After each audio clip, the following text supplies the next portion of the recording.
That line.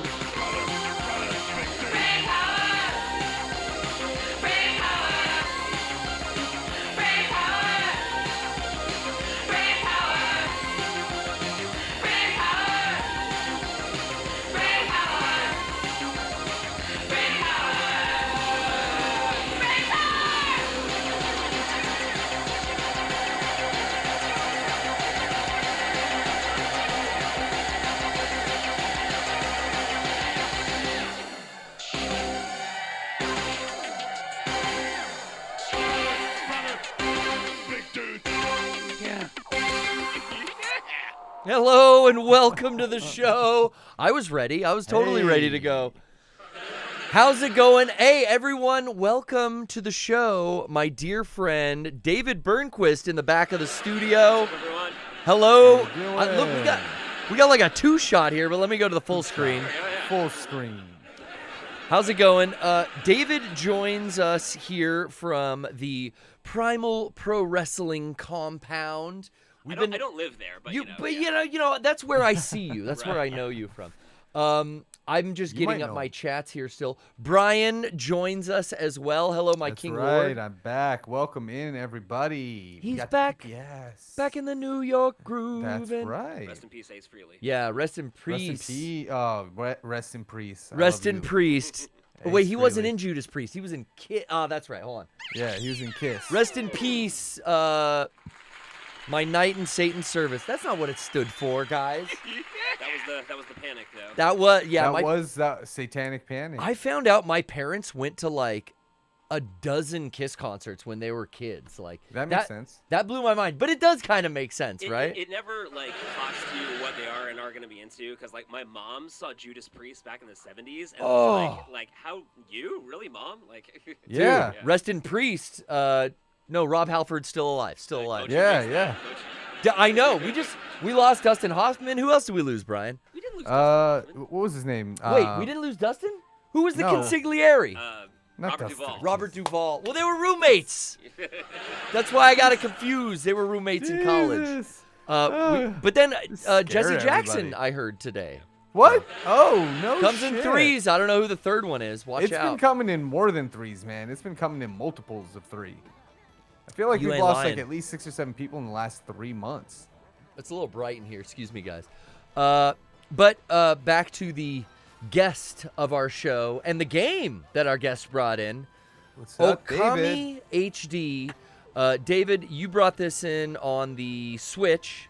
I did, yes. This is a game I think I've started to play like 4 fucking times and just cannot keep going. I've had this downloaded on my Switch for at least a year. And Yeah. I haven't touched it because I was into other things. Like, you know what? Let's dive into something together. It's very good. I feel like on this show we've played, I guess, like the introduction or the tutorial probably like twice, because I think I have this game on like PS4.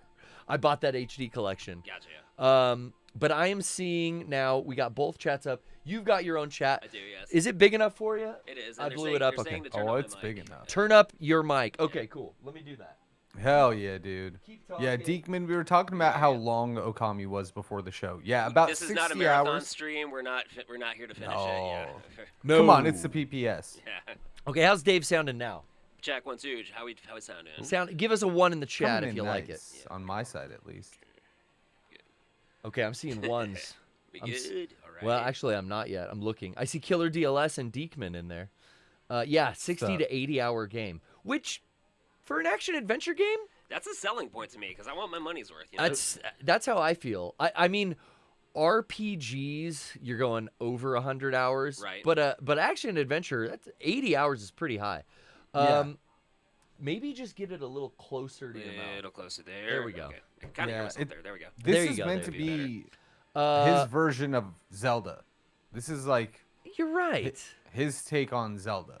Now, his being, this was a Kamiya game, right? Yeah. Yeah. It was Kamiya. He wanted to make like a Zelda game. This is 1-to-1 like his version of a Zelda game. And I mean, that's like the biggest feature, Yeah. the biggest selling point for me is that this was Hideki Kamiya in his prime, you know, Great art making new IPs for Capcom, and just the art style of this, the paintbrush, It's gorgeous. beautiful. Yeah. I mean, we found out, or at least I did, Brian, I found out about this whole franchise from our dear friend Jake Innes and Martin from the Gaming Cult podcast when we used to Shouts go out. stream with those guys. They talked Yeah. up so big one episode that I was like, I gotta why I never played this on the Wii. Originally Wii, right? Yep. PS2 and Wii, and I think PS2, the right. big selling point was the Wii. You could do the celestial brush with motion control. Yeah. Like Epic Mickey shit. Yeah. Have you ever seen the original concept art for Epic Mickey? Like the Yes. I mean, haven't. Oh my god! Like that made it look like an entirely new game, and wow, just like that was the one I wanted to play, and they totally, somewhere between concept and actual development. They moved away from it. Yeah, Disney probably thought it was way too dark. I hate that. I hate when that happens. It was all fucked up steampunk, but like Yeah. like dead robots everywhere. Yeah. Yep. I just the only thing I know about that game was Oswald came from Yeah. there. I never knew about Oswald's history before then. Epic Mickey got a re-release, and it's a genuinely fun game to go through and play. It's a good platformer. But yeah, it would have been really fun to let them do something a little bit dark. But Disney is so protective of Mickey specifically that this is what we ended up with. Hot And diggity again, dog. It's a fun game. Don't besmirch my name. He doesn't say that. He goes, ha ha. Yeah. Not hoo hoo. Man, you know. No, that's I think Rest that's in Pillsbury priest and Doughboy. hoo hoo over hee hee. I'm really off today. Let me get the second cup of coffee in me. But Baba Booey. but let's all we all have a wrestling connection, fellas. We do. Yeah. We're all big fans of the squared circle over here in these parts. And that's how I got to know you, David, was over at the Primal Compound, putting on Primal Rage, our twice a month show that we've been live streaming and getting great viewership and great numbers on lately. Really proud of the numbers. Yeah, we hell are yeah, all dude. like Congrats. very, very excited about how many people are tuning in every other Sunday. What the fuck? Even Eric Badur, who I saw multiple times in the chat last Sunday. We had our show last Sunday in our new studio, our new compound. We've been there for congrats. 2 shows now.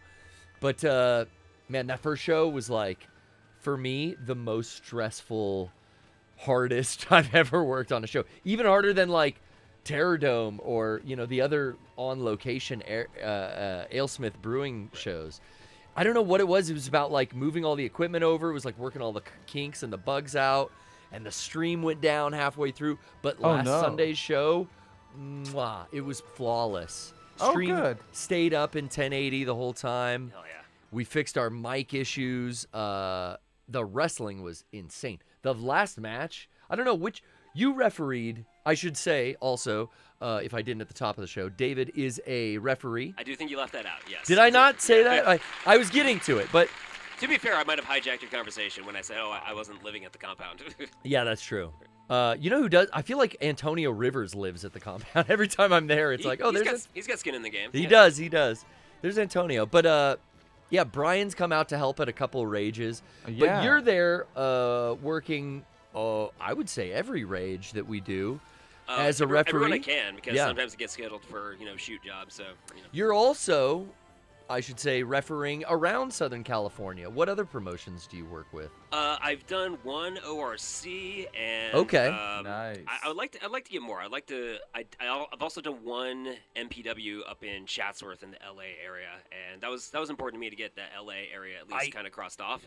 I love that. Yeah, and I am planning a small trip up to LA in June, and maybe I can do another MPW there. But Hell yeah. definitely I looking for more. I don't want to get too comfortable anywhere. I like to kind of push myself. I hear that's great. That goal of like being out of my comfort zone. That's something that I'm kind of pushing for in my wrestling training.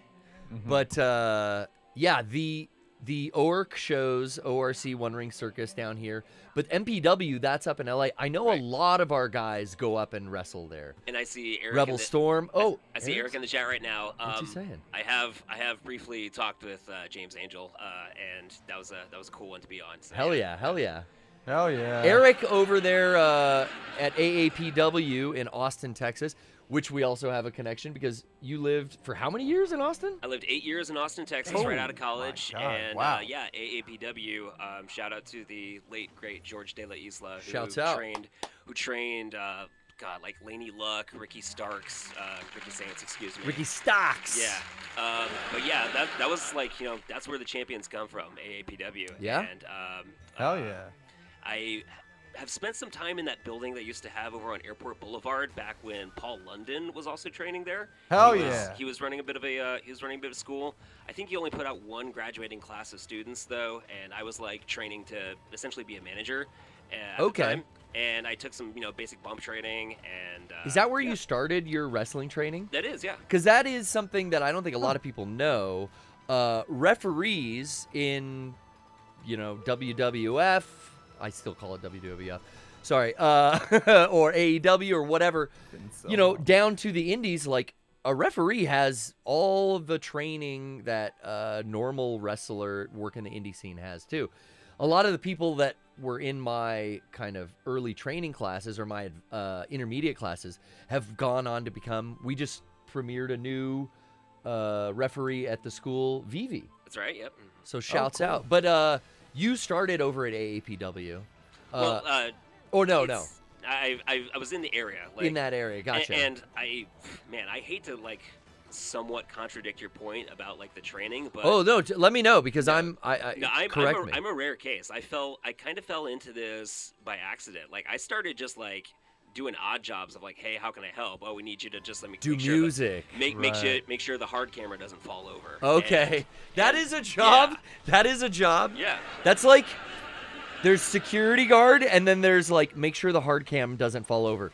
Two very early jobs when getting into the wrestling scene, but two extremely important ones. Right. Until, you get the call of hey, we're doing a weekend of shows at this music festival and we straight up forgot to book a referee. Can you step in? It's a great position if you want to get reps and get on shows. I would say the referee is sometimes always overlooked. And not a lot, there's a lot of people that want to wrestle, not a lot of referees. Just kind of works itself out to where if you are a ref, they will start calling, right? Do you feel that way? In what way? In that I've worked a show. This is I think the first time I ever valeted. I was only a year and a half into training in the backyard, and there was no one to ref. It was fuck, we have a ref shirt, but can you, one of the wrestlers, put it on? Yeah. And okay, it is. I've been asked, and I've just thrown my hands up and be I have no idea what I'm doing in there. I cannot do that. And trust me, that's how it was when I started because I hadn't. I'd done a little bit of bump training with Paul London, but as far as hey, we need you to ref, it's oh wow, I have no frame of reference for this other than what I see on TV. But at the same time, it was do you know how much you're gonna hate yourself if you say no to this? It was just it's that getting out of your comfort zone thing. It is, yeah. So I was you know what? Let me just roll the dice, and here we are, 11 years later. And Damn. So you've been doing this for quite a long time. a little over a decade, yeah. Yeah, that's amazing. That's awesome, dude. So part of your training, came from Austin, Texas. And then were you already like, hey, I'm up to speed? Is there like certification? Is there... Not as far as like, do you know your shit? But Yeah. As far as like A booker probably just sees you on a show and goes, okay, he knows what he's doing. Yeah, but as far as like certification goes, certain states think wrestling is real, and they will have you get your athletic certification. I've heard like Vegas is Wow. weird about that. I don't know about Vegas. I know that Or New York. Maybe I'm New York. thinking of. New York is weird. I think maybe also Louisiana, because I was overhearing some stuff when I went to WrestleMania 30 just as a fan. Yeah. Okay. Yeah. So some The states, athletic commission is trying to like, nope, this is a Jersey? sport. It's Yep. like, and if that's the sport. case, you must get your blood work done, because that's We don't want juiced up Exactly. referees out there, you know. well, it's more about blood-based contaminants, because like let's say that you've got a referee with hepatitis and they don't want you bleeding all over the ring. See, this is why we're being educated. I didn't even think of that, like bloodborne illness or bloodborne. That's what got Bob Orton fired from WWE. He was positive for hepatitis, and like there was shit. Hell in a Cell match with Randy Orton and the Undertaker, and he got in a bunch of trouble because he bled, and he did he gig himself Damn. and like it I was think like, so. I think bro, so. oh man. Can you imagine not knowing you have anything until that test comes back? Like, That's holy shit, I have crazy. hepatitis? Fuck. Well, yeah, that's a brief little introduction here Shit. with our lovely guest, David Burnquist. We've got a lot of show left. We want to jump into the game, though. So without further ado, I'm going to let you start it off. Yeah, let's go. Yeah. We've watched the opening cutscene. Let's begin the story. Now, Brian's checking our chats for any of the points that may be coming in. I'm Keeping looking. an eye on. Good We're to at see you out 15 there. Points already. Ooh, 15 points. We only need to Yeah. get to 25 Just to get that wheel. for spin. that wheel spin. And then another 25 puts us at 50 for the prank call, which we haven't had in a couple weeks. So I I'm know. raring Which to is get it safe. off. We could have one tonight. All it takes, folks. All get it us to takes 50 points. is Gary, Bronald, and Davis to get that call on the line. There you go. We talked about it ahead of time. What were we saying? Like, we'll call the grocery store and let them know that our Our dog got loose. our dog got loose on the Olympic ski track. All we right. need Maybe some they caused that treats. accident. Yeah, do you guys sell any dog treats? We could lure him back off the slopes. Wait, where am I calling? Oh, we're in fucking Italy. God, sorry, I'm not gonna make it there by closing. That's how I predict it'll go tonight, guys. Brian, how did you like that blast from the past, a little freeze pop brain power intro? You said there was going to be a song playing. I did not expect Yeah. Freeze Pop for like that. Oh man, that took me back. I should say too, David, you are a old school Mega 64 fan. Yeah, I've been watching at least since college. I forget Wow. like what exactly got me on board, but Mhm. like if you ask me like I've the Tetris one, of course, but like also Classic. like if you ask me like pick a favorite, like probably the Elite Beat Agents one. Oh yeah, That's Oh my a great god, one. I crack up every time. Yeah. that was That's a good great. one. I loved that we did videos from the like 3DS era of Yeah. gaming, and the Elite Beat Agents one I think was way out there. That and I love our such a niche game, but we did a Feel the Magic sketch where Sean was in a morph suit, like you were just silhouettes moving around. So I love the sketches that came from the 3DS era. Yeah, those were really fun. Fun fact, the sequel to this game, Okami, is called Okami Den, and it's a 3DS game. And it's even Exclusive. longer than this one, right? Yep. It's like an 80 to 100 hour game. Damn. That's a lot. Now, It's a lot. being They're good games. being from Austin, Texas, or at least you lived a pretty big chunk of your life there. Right. Do you think it was because I know after like 3 years of living in the city, you get a mandatory Rooster Teeth first subscription. Bernie Burns comes to your house. Knocks on your door. He knocks on your door. In his Borderlands Tesla. Yep. And he says, Bernie Dork. legit was the first person I ever knew to get a fucking Tesla. Of course, Bernie was the first person to get a Tesla. Well, and Austin was like the first place to get a dealership, so it kind of made sense. Of You know? course, Bernie was the first person. That dork. But now, do you think, David, do you think it was Rooster Teeth that got you into Mega 64? Or just, did it happen at the same time? Did it happen the other way around? It was probably not as connected as you might think. 'Cause Okay. I remember my jumping on point for Rooster Teeth being red versus blue, like a lot of people. Same, yeah. Yeah, and like moving to Austin, I knew that was their base of operations, and we had kind of talked about this a little bit, but I used to work for a digital marketing company that had Rooster Teeth as its largest client. That's right. Oh, yeah. Yeah, so I was basically the only one in-house out of a staff of about 20 people with any Rooster Teeth brand knowledge. And you actually knew about the product. Right, and so like anytime they were doing like a Facebook ad campaign for Achievement Haunter or something like that, the ghost hunting show, they had me Achievement Haunter. They would sub me in to write some cheeky ad copy, Write something about Gavin. Yeah. And there you go. And that I think the most that ever culminated in was me taking one meeting at the actual stage. I got called in with the rest of the team. Oh, when they were on the sound stage, not when they were on the sound stage, not the old office. Okay, hell yeah. Up by 51st Street. Yep. I'm Dude. dropping streets on you like you. Drop the streets. I know. Right across the way, you got that dope taco spot. Not Pete. There was a Torchies there. Yeah. Torchies. Yeah. Yes. Torchies. Which You're I will not that defend. far. I'm with you. A bunch of Austin people are gonna crap on Torchies because it's No too way. corporate. It's a chain. I love Torchies. Nah. Torchies is Eat the a best. bag of Yeah. dicks if you don't Yeah. like Torchies. Yeah. Come on, the queso And you gotta there go is secret the menu. Go secret menu. best. Get an ace of spades. Oh, see, I don't even know about that. Oh. I Oh, was you don't know getting the secret menu? my order was a Mr. Pink and Okay. a trailer trash, I think. I Trailer Park. love Trailer the Park, tacos. yeah. I love I would the go tacos. Trailer Park and green chili pork usually. Ooh. Yeah. Chili's what's- is over there what's- on Lombard. Shouts out. Which one? Chili's, man. Chili's. The Chili's on Lombard. Yeah, Buffalo familiar. Bills on 2nd Street. Yeah. No. Yeah. Fucking 2nd Street, man. I got some No, memories. the Casino El Camino, man. Oh, All yeah, time burger that place. place. Oh, the green chili queso fries. Yeah. Oh. El Camino. Oh man. Dude, We- their wings and their burgers, phenomenal. Yeah.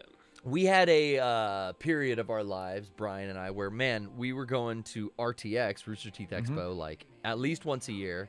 And Like then I 4 was years, I was at least. flying out there, Yeah. I would say like once every other month. For a time. Like I've probably visited Austin, Texas more than any other city I've ever been to. I'm gonna go full screen right now. Brian's joking around, making some kind of gang sign. Yeah, I'm throwing up blood and crip over here. I didn't think you saw that. You got me, dude. You fucking got my ass. Fuck. But yeah, I love Austin, Texas. I mean, out of anywhere in Texas, I think that's probably the most fun city to be in.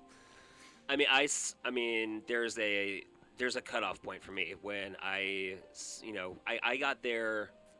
I mean, everyone who's been there for a period of time is going to say, "Oh, I remember when it was good and I remember when it was bad." But there really is kind of a hard and fast dividing line. What's that year, do you think? Anything after 2015 is when I started to see little bits of like rot creep in. I agree with you. Mm. And then Yeah. and then once Joe Rogan Yeah, the hit, Joe Rogan effect. then it was like Yeah. over for if you were an Austinite, you were like, fuck this guy Dude. moving Yeah, here. and then like all the cool spots, like oh, we used to be able to park here, now it's a giant Whole Foods, and like anything. 'cause Thanks, Joe. I was mostly East Austin, so like Okay. anything east of the interstate, like I was living pretty close to downtown first, and then a little farther away from downtown. Yeah. and just seeing like the rapid, brutal gentrification, just like, oh, there used to be cool food trucks here, now it's a bougie hotel, and just like, Yeah. so like, I mean, I'm not unique in saying that, but No, man, I feel like yeah. everyone agrees, especially people that live in Austin or grew up there. Yeah. For me, I was probably visiting most frequently in that, 2013 to 2015 era. Yeah. So it was like right at the tail end. And even then it was like, keep It was Austin already weird. rampant. This is Yeah. this is becoming like a trendy destination. Like maybe Yeah. too many people are coming. They priced the weird out, like Yeah, because they did, the which is what they always do. Right, because back in the 60s, 70s, 80s, Austin rent was cheap enough that you could get all the like hippie bohemian artists to come in Yeah. and actually start making shit weird. And The si- then they decided to commodify cool. Yeah. They decided to commodify Let's weird. sell it in the airport. Keep Austin Yep. weird trademark. Yes. Yep. Yeah. And they did that. They did that to SF too. It used to be the place where all the weird people would go and be fucking out there and zany and Hate live their Ashbury, own free dude. lives. Yep. And it is The so Tenderloin. it I is I so mean, not last time that we drove anymore. through on tour, because we did, again, GDC every year for like 6 years. Yeah. Always went to downtown. We got to visit you, Brian, when you were in school down there. And the city now is so different. Yeah, it's weird. It's weird. It happens. It happens when a place is cool. It always is going to have somebody's going to have their ear to the ground and come in and want to develop on it because and then they got to make a new cool place.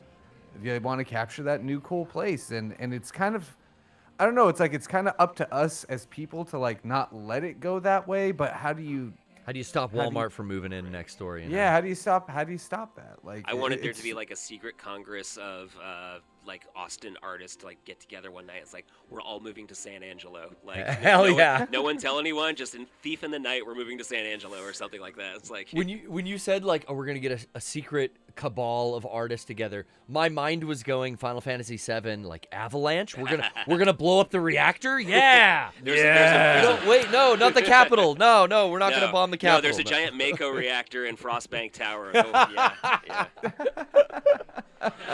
Sorry, I've been playing Final Fantasy Rebirth, so nice. I'm Moogle coded for the month. Hell yeah, fuck off, Kupo. I mean, are you Moogle maxing? I'm Moogle maxing, Kupo.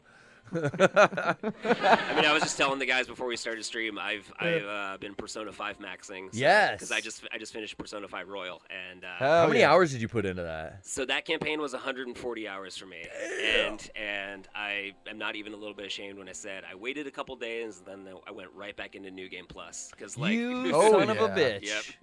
You can't get enough. I know. Yeah.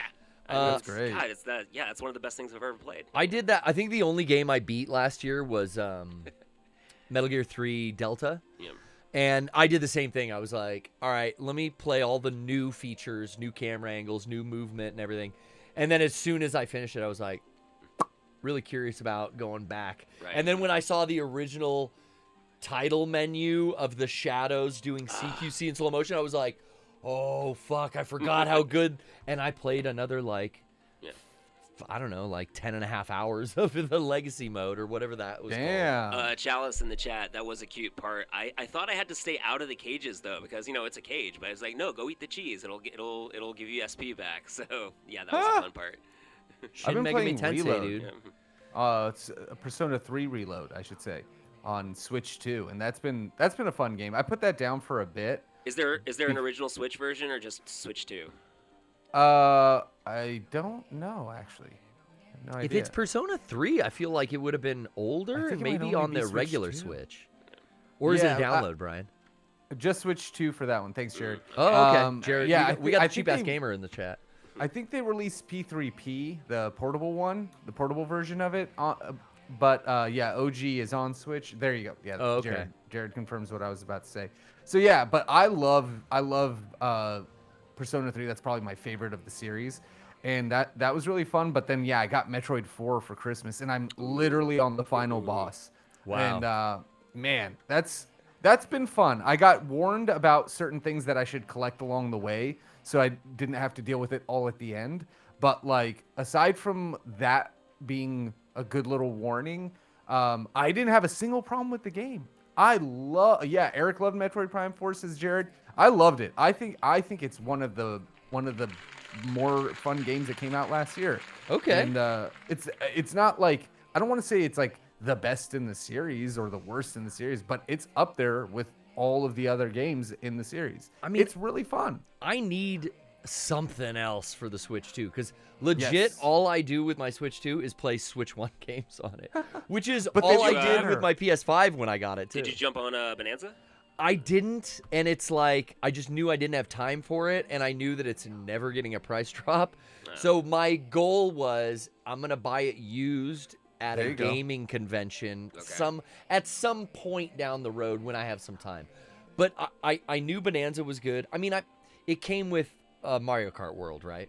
So I played that for a day or two, and it was like yeah Mario Kart. All right, I'll pick this up every now and again.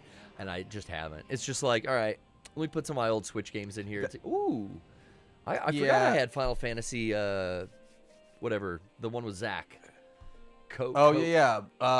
Crisis Core. Yeah. Crisis Core. See, starting You had that Crisis on Switch? Core, I have it on Switch. So That's perfect. Starting Crisis Core again is what got me over Christmas break to go like, yo, I need to finish Rebirth.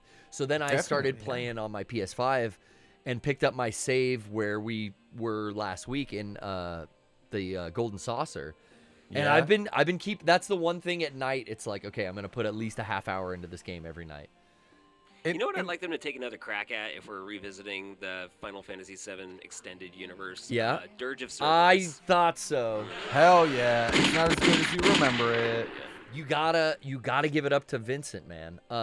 That's one I wish that they like would release that. Like do a remake of that. Yeah, because I have a PS. No, I don't even have that. Trish has that.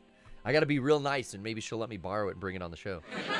Really? You don't own I don't have Dirge of Cerberus, but surprising, when I met Trish and saw her game collection, I was looking through it, and I was like, damn, this bitch got some fucking bangers in here. Like, I don't even have some of these rare discs, but yeah. I'm surprised you didn't get, like, he's your guy. I know. I don't know why, or I was probably spending too much on the PS2 hard drive at the time, and I couldn't get it, but... had to play Final Fantasy 14. Or no, it was 11 back then. It was 11 back. Yeah, the first My online first FF. MMORPG. I just got obsessed with becoming a leather worker or something. The job system. I didn't play any story stuff. I was like, no, I'm gonna be a leather a craftsman. Oh yeah. This is, by the way, what I remember from this game is like a lot of cutscene introduction. Yeah. But we're learning the story of Shiranui. And Nagi. Right. And the Majestic Wolf. And the Heaven Sword. But as we're blasting through the cutscenes, Brian, I do see Vinny in the chat. Yes, Garrett, you are right. He's saying... He donated $10. Thank you, Vinny. Woo! So we got up to 25 points. We're actually now over... But I'll get to that if we get to the prank call later on. But hell yeah! But we have hit our wheel spin. I see Vinny with the first. Thank you, everybody. 10 points. My pals are back in the New York groove. Back. And then back in the New York groove. Another 10 points. Let's make this prank call happen. All right, Vinny, we're gonna get there for you, buddy. Let's make it happen. Thank you, Vinny. Thank you, Vinny. You got the wheel spin. I love to have the wheel spin. Who do we have to thank? As well as Vinny. I see Killer DLS with a prime. Killer DLS. Those are the two who made it happen. See, it only takes two. You know, Linkin Park said it starts with one, but hey, it starts it's a party when it's two. One. That's not the one thing. I don't know why. A little too fast. And rest in peace, Chester. Yeah, It Takes Two, the video game. Yep. Which got... That team went on to make another game. That was like the guys getting out of prison, right? Yeah. And it was like a co-op kind of thing. Every once in a while, there's a game like that where I really... I don't play a lot of couch co-op, but every once in a while, me and Trish will get a hold of something like that. People were talking about Split Fiction in 2025. Oh, okay. Yeah, people really liked it. What else, chat? What did that It Takes Two team just come out with? Are they doing the one where you... have like proximity chat and you're like exploring a map? I'm thinking of I'm thinking of a different team. Split Fiction is what they were saying. Yeah, Split Fiction just put that out. Eventually I'll check out one of those because Vinny, Army of Two. I remember Army of Two. Dude, me and Trish popped that in not too long ago on her Xbox and upscaled everything from the 360 because she was a big Army of Two fan. But I remember like Bionic Commando Rearmed. Oh wow, dude, that was a PlayStation Network download. But that was probably my favorite couch co-op. And that was the one that was like a Metroidvania, right? Yeah, okay. Yeah. But I remember like I would hang out with a friend of mine and we would get together and just play that game like from start to finish. That was a fun one. Hell yeah, dude. I remember playing that with Eric a fuck ton. Online and couch co-op. Yeah.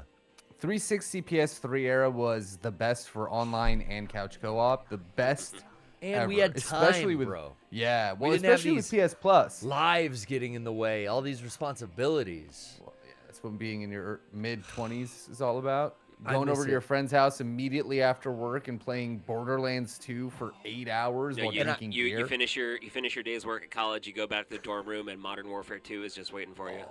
Oh, dude, we would just pass the controller around on whoever's Xbox we were at. But like the best part about PS Plus was that it would let you cloud save files, and you could just I would go play Borderlands 2 at home, gain XP, come back to Eric's, have 5 extra levels up, and the next day we would go play, gain 10 levels because now we're playing together, and it would just being able to transfer the file like that instantaneously 14 years ago when it was when you possible, didn't have to pay for PlayStation Network either. Was it just $10? It might have been like $50 back then for the PS year Plus. or something. Yeah. I mean, it's at the point now, like, I've said it a million times on this show, but, like, Yeah. I don't have PlayStation Network anymore. I play too much GTA Online.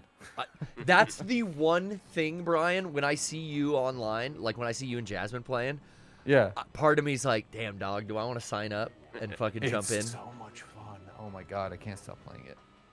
I might. If I get some time. The thing is, like, I don't want to pay for a month and then not use it, which is probably what I did for the last 2 years that I had PlayStation Network. Well, if Jared were here right now, he'd tell you could probably buy a gift card for $80. Use that towards PlayStation Plus. Jared's right there, man. He's probably gonna say that sounds just like me. Yep. Speaking of Austin, Texas. Wait, I think Thorban, you went to Austin? See the pinned tweet. See the pinned tweet. Okay, hold on. I'm going to Cheap Ass Gamer right now. I'm already on Twitter. Is it the CAG pinned tweet or is it yours, Jared? It's probably the CAG Twin Pete video game deals, right, Jared? That's the actual. Wait, when I typed in CAG, it came up Governor Gavin Newsom. yeah, you got to go to video game deals. Okay, VID. 14 hours ago. There you go. I'm going to full screen this as soon as we find it. Oh, shit, we're getting cutscenes. Oh, hell yeah. Okay, Cheap Ass Gamer, pinned tweet, full screen to prove it. You can get a Sony PlayStation Store $100 gift card with email delivery for $88 via Newegg. I want to see Matthew McConaughey doing Newegg sponsorship deals. You know what? That's perfect. Jared kind of sounds like Matt. You're like a sexier Matthew McConaughey with that deep voice you have. Wouldn't you say, Brian? Huh? Yeah, definitely. Huh? Sorry. I was reading Jared's comment because he said to read the comment. See the comments. Look. Oh, now I got to look at the comments. Sony PlayStation Store, 100. Oh, wait, no, that's if I want to add one. How do I see them, damn it? You know what? You think I'd know how to use Twitter by now, but I don't. And I tell you, it takes one guy messing with a magic sword to bring tragedy to the village. That's all it takes. And Look at typically the Deus Ex for most Japanese media. Some clumsy dude messes with something they shouldn't be messing with, and now the foolhardy person becomes the hero. They didn't want this job. Okami was just living his peaceful life in the clouds. He's kind of like a god, right?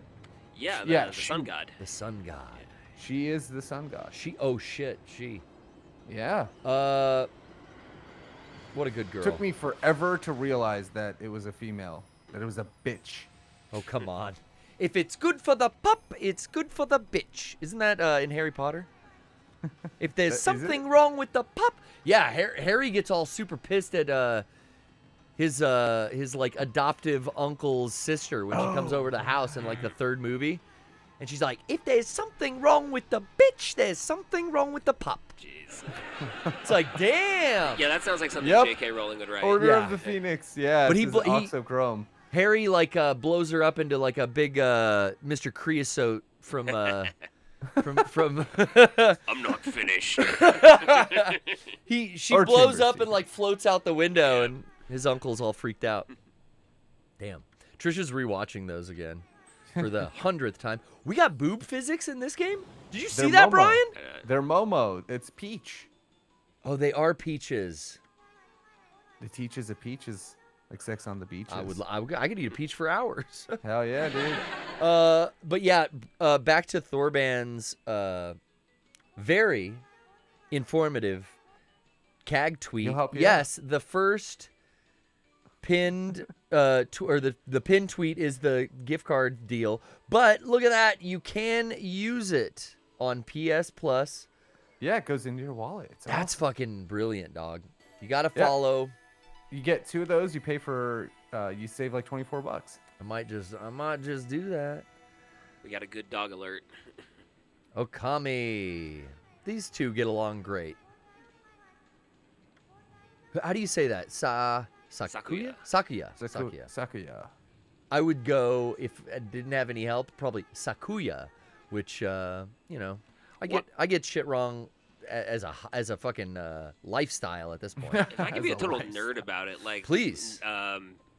Watching a lot of Japanese media, like whether it's wrestling or anime, whatever, you tend to see the emphasis placed one syllable before where an English speaker would put it. Is that the best way to remember how to say shit so. right? I think should so. take note of that. Yeah. So I would want to go sense. Sakuya. Whoa, Right. whoa, But what's say- going on? It in does the kind of back? look like fart gas. I'm not gonna Whoa. lie. Yeah. Wait, her buns are out. I don't. Hey kinda, now. yeah. Yeah, look at the Hey now. dress. The dress is cut. Oh my god. I'm Hey getting horny now. now just thinking about it. Oh my, I hit the right button for fucking. Who's once. hard? Hand check. Hand check. Yeah, where are your hands, chat? Come on, we're not spanking it to Wii graphics, guys. No. Unreal Engine or nothing. They've been resed. Who's pulling pud in the chat? Crank check. Yeah, no hog crankers. The room is over. Did you get to check in on the room, David? As we had Rocco locked up here at Mega 64 for most of January. Did you get to peer in or see A any little of that? bit, yeah, a little bit of that. This I might be going slightly tangential with this, but Hey, welcome to the PPS, man. No, No. tell me about the Darby Allin stuff. Like, what's going on there? Yeah, Oh, I had that to. was sick. I had some splaining to do, as Lucy says, when I went back to the school for Rage last Sunday, because a couple people asked me, they were like, "Yo, is fucking Darby Allin gonna be in a Mega 64 video? Like, what's going on?" But we got a homie out there. We got a friend. Shouts out to one half of the Dern brothers, Destin Dern. He came by with his lovely assistant Bailey, and they did a couple of routines in the room. You know, we were trying to cheer Rocco up, and the chat was just brutalizing him with all the clips and the audio that they're playing. I imagine, yeah. And we had guests come through, like the mariachi band. That was the best. We had we had some things to cheer him up. It's so loud. Sakuya's cheering me up right now with that little dance. Oh But yeah. we had Destin come through a couple times. He drove down and had some bits planned and some things to entertain and kind of reprieve Rocco from his torture cell. One of them, the first one, was kind of like Bam Margera related, but another one was all about his homie, and now I'm trying to remember the damn name, but Darby Allin and Destin know each other, which I had no idea they had a connection. So Destin kind of like planned a little video package that they were going to make in the room where Rocco was going to challenge him, because Darby heard that he was talking shit. Rocco got to put some face paint on, but basically, like, through manipulation, a little gaslighting on Destin's part, we got Rocco to put the face paint on, to film a couple things in response to a video that Destin brought in that Darby had made for him. Where he like beat the shit out of some friend of his in his living room, and all I was watching in that like cameo was like that guy take a bump and the dog not react. It's like, oh, what's it like in that house? What's it like living with Darby Allin if people are taking suplexes in the living room and the dog doesn't even bark or react? Yeah. If I went and physically grabbed anyone in and around my dog Campion, it would be a shit show of like ankle biting. You know what I mean? I have a brief Darby Allin interaction. Yeah. The only one I can speak of, because I've only met him the once. Cool. I went to WrestleMania weekend in Orlando. I think this was WrestleMania 2017. Okay. And he was on a bunch of indie shows there. And then maybe, I don't know, a year later, he was on a show in Texas that I was refereeing. Hell yeah. I didn't get to ref his match, but Whoa. You got to work he the was same on the show. And That's something. and I mentioned to him, hey, I saw you in Orlando that WrestleMania weekend. You were doing some crazy stuff. He's like, thanks, man. I don't remember any of it. I was pretty heavily concussed. Oh, fuck. Yeah. That sounds about right, Jesus. though. Yeah, I hear he only knows gas pedal full to the floor. Yeah, bro. I mean, every time I watch him in AEW, I'm more of an AEW viewer than WWE. Although, like Brian said, we throw on Raw for workouts. But when I actually try to sit down and like watch matches, it's AEW stuff. right. And I am always blown away at the fucking way Darby throws his body. Goes so way too and hard. and it's man. always like on the outside in the fucking Yes. fan On into concrete. chairs, onto the ring apron, onto the fucking floor. It's just like, dude, dial it insanity. back. Onto the stairs. And it's like, I mean, we say it every time like we watch Darby matches, me and Johnny or anyone. It's like, how is he gonna be doing this for another 6 months or who knows? But my guy is still going strong. Fucking hiked Mount Everest this year or last year. Yeah, Yeah, super cool. that was a cool promo, by the way. I'm a little like Yeah. I love that he did that for us. But basically the low or the high and the low of this whole Rocco's Room B interaction with Darby, we were just gaslighting him, so we made him think he was going to get into a wrestling match. But I don't know if Darby wants that smoke, to be honest. I in wrestling, I'll never be mad or annoyed with someone like chasing the bag. Like, make your money. fuck. Like you've put in the work. Go where you're getting paid the most if you feel like it's the right fit for you. That said, I'm so sad that Ethan Page and Darby Allin couldn't make a long-running feud in AEW. I know, because they were both there. Because on the Indies, they were like blood rivals. Is that and like they were, Defy and stuff? Evolve? Yeah, okay. back when Evolve was like loosely WWE tied instead of just like fully WWE now. But yeah, they were just like hammer and tongs going at it, and like Darby. Like, they were doing like the body bag spots, and at one point Darby broke his elbow, and it's like if they had turned that into like a long running blood feud in AEW, that would have been sick. Because I feel like Darby got real popular in AEW. I mean, back to the Rooster Teeth connection, I think their animation team made his Jumbotron. Yes, They did, yeah. The same people who did was it Bendy? Yes, yeah. Bendy in the ink well or ink machine or whatever. If but not, yeah. if not, it's a remarkably similar style. And I loved is. Ethan No, Page, they but now did it, Ethan's what? He's at WWE, Yes, Yeah. NXT, NXT. NXT. Oh, okay, that's a good spot for him. where they will It's Where do you watch NXT? USA Hulu? Network, I think. Or I don't know. Peacock? Or I because think it's Peacock. that's the thing. Like, I've talked to people who are WWE fans still. and CW? Okay. They've told me, like, dude, just get a VPN and it's all on Netflix. If you're in another country, everything WWE is on Netflix. That makes sense. But here in the U.S., it's like you got to have CW, you got to have USA, which is like your local stations.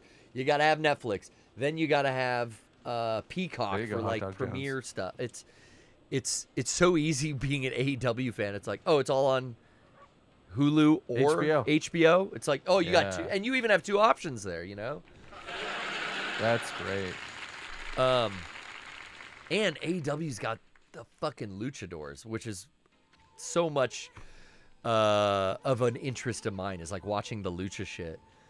I don't see a lot of that on the other product. Yeah, you got what is it? El Americano Grande. Yeah, El Grande Americano. Yeah. Which is that's a funny gimmick.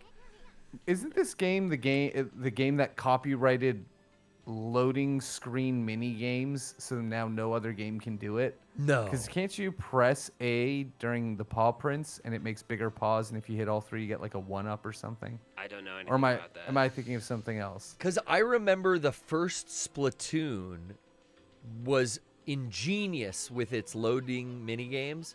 There were like 2 or 3 different mini games, and they would, I think, randomize in between matches. So while you were waiting to match make, you had this fun little game that you could play. But then when Splatoon 2 came out, they dropped it, and I was like, what the fuck? But maybe it was because of some kind of patents or something. I know that it was like there was a game studio that made that and then like held the patent forever. That sucks. Namco with the DBZ games. I don't know. I can't remember what company it was, but I remember thinking like having these like mini games during loading screens was so much fun. Trying to hit all the paw prints to be large was really cool. Tekken 1. What? No, there was. So Tekken 1 holds the copyright. Is that what you're saying, Jared? Do they enforce it though? Okay, I see. Sorry. All I saw you say was no Tekken 1 on PS1. No, we're playing Okami, Jared. We're playing Okami on the Switch. Okay, so it's Tekken. They have the copyright and they block people from doing that. I think this game did it, and then they're like, no. And it was like, I think they might have even removed it from this version of the game. Dude, But yeah. I could be wrong. And like, that's such bullshit. Copyrighting game mechanics. Like, I feel like there was a news story about that with Shadow of Mordor, or... Oh, yeah. What was that Nemesis really system? good Lord of the Rings game where they had the you're right. Nemesis system? Yeah, that was Shadow of Mordor. Shadow Mordor. Yeah. I feel like I they... played the first one, but then there was like sequels, or at least one sequel. There's one Yeah. sequel. Yeah. Yeah. But I Shadow feel of like War. they tried to copyright that Nemesis system where it's like, hey, bosses you encountered but couldn't fight, they're going to come back later in the game even stronger, and they're going to remember that you lost to them, so they're going to talk shit. And it's Yeah. like, that's such a cool thing, but don't fucking hog that because they never used it again. Yep.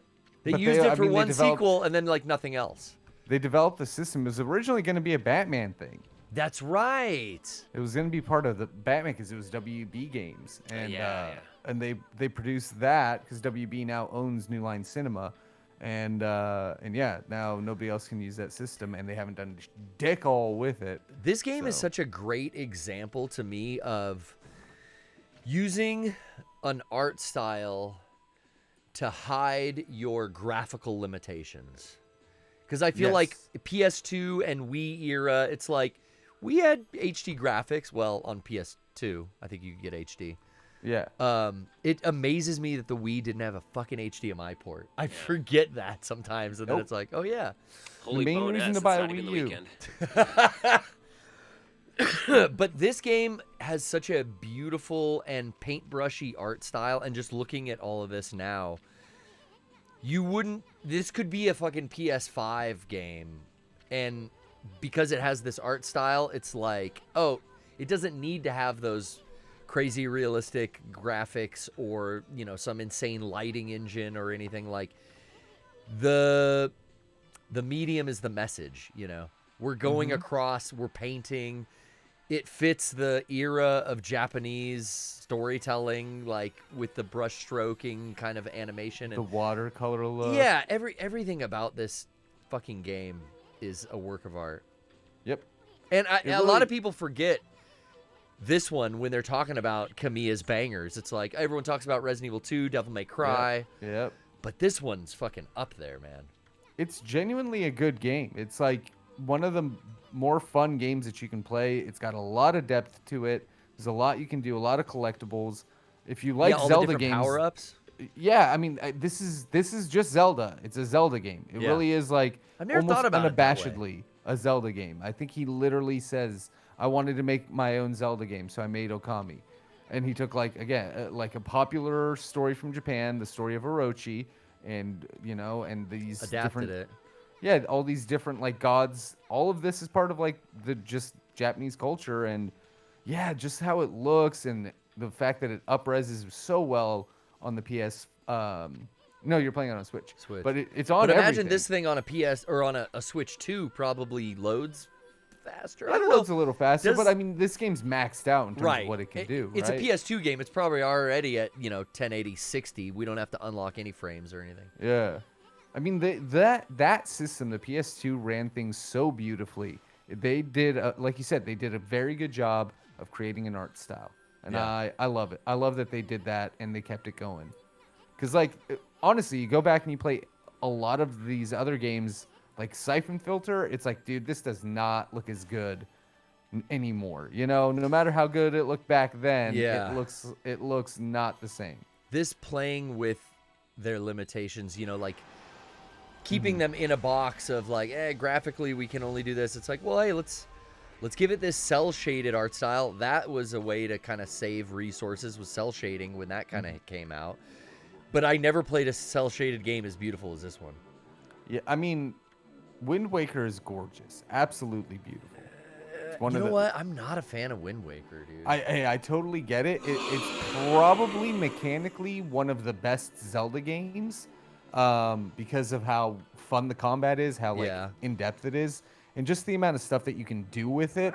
But the big limitation will always be the fucking sailing, because it was originally meant to hide loading screens. They wanted you to have that experience of an open world, but they didn't want you to have to sit through loading screens, so they made you go fucking sail.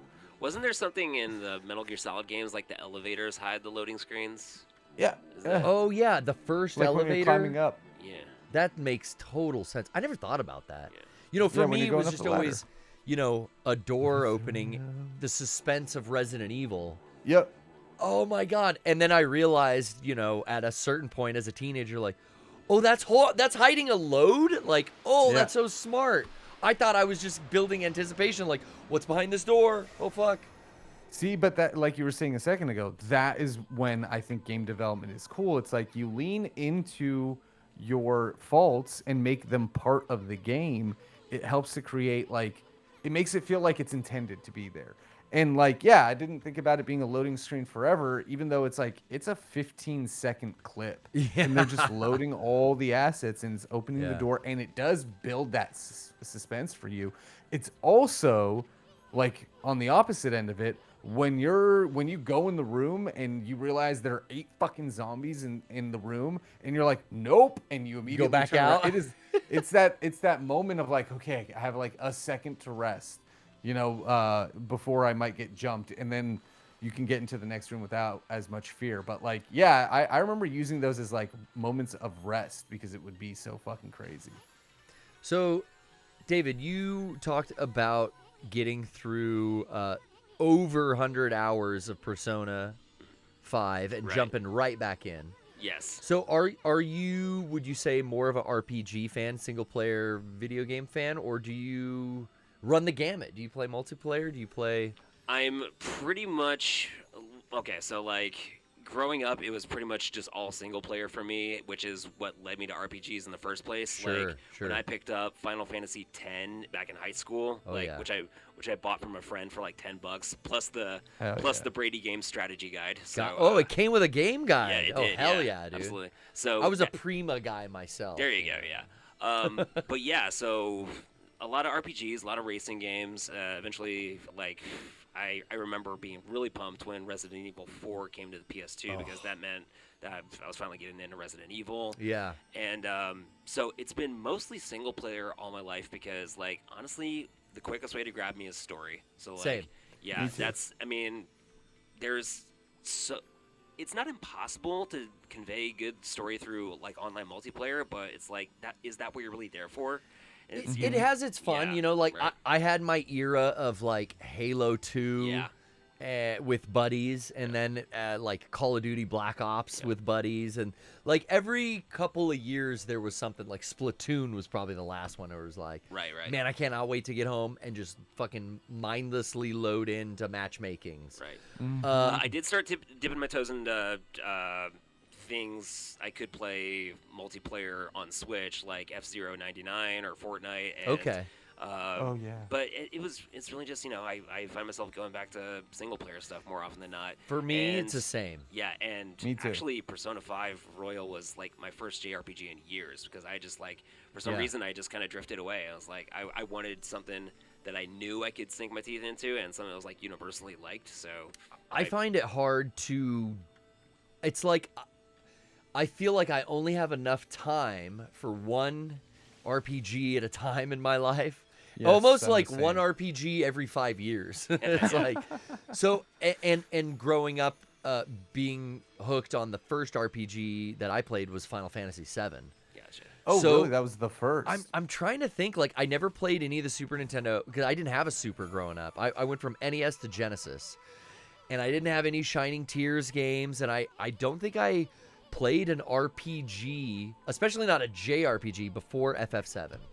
So that makes a lot of sense. Sega didn't have that many good JRPGs. Right? Shining was the best series. Shining was the one that I hear about now, and I've gone back and played Yeah. some of the newer versions of that. But yeah, I feel like it still is hard for me to jump into other RPGs. Like, I'm trying to think outside of Final Fantasy titles.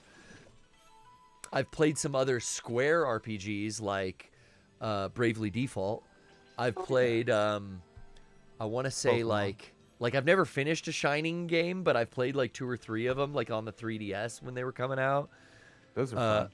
I'm trying to think even like, yeah, I've never played a Digital Devil Saga or a Persona or any Shin Megami Tensei games.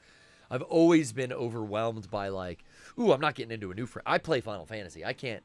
The one Right. exception. That was my exact hesitancy about jumping into Persona because, Yeah. like, I watched a great video on YouTube. I think the channel is called Good Vibes Gaming. And Okay. they do an Oh, I've heard entire chronology of the Shin Megami Tensei. So we're talking like Whoa. back to 1985 Oh, or wow. 1986, going through I think 50 titles. That's insane. And that's an insane jumping on point. Yeah. Because you're coming into something that came out in like 2017, 2019. Yeah. And there's decades of history, but honestly, Huh.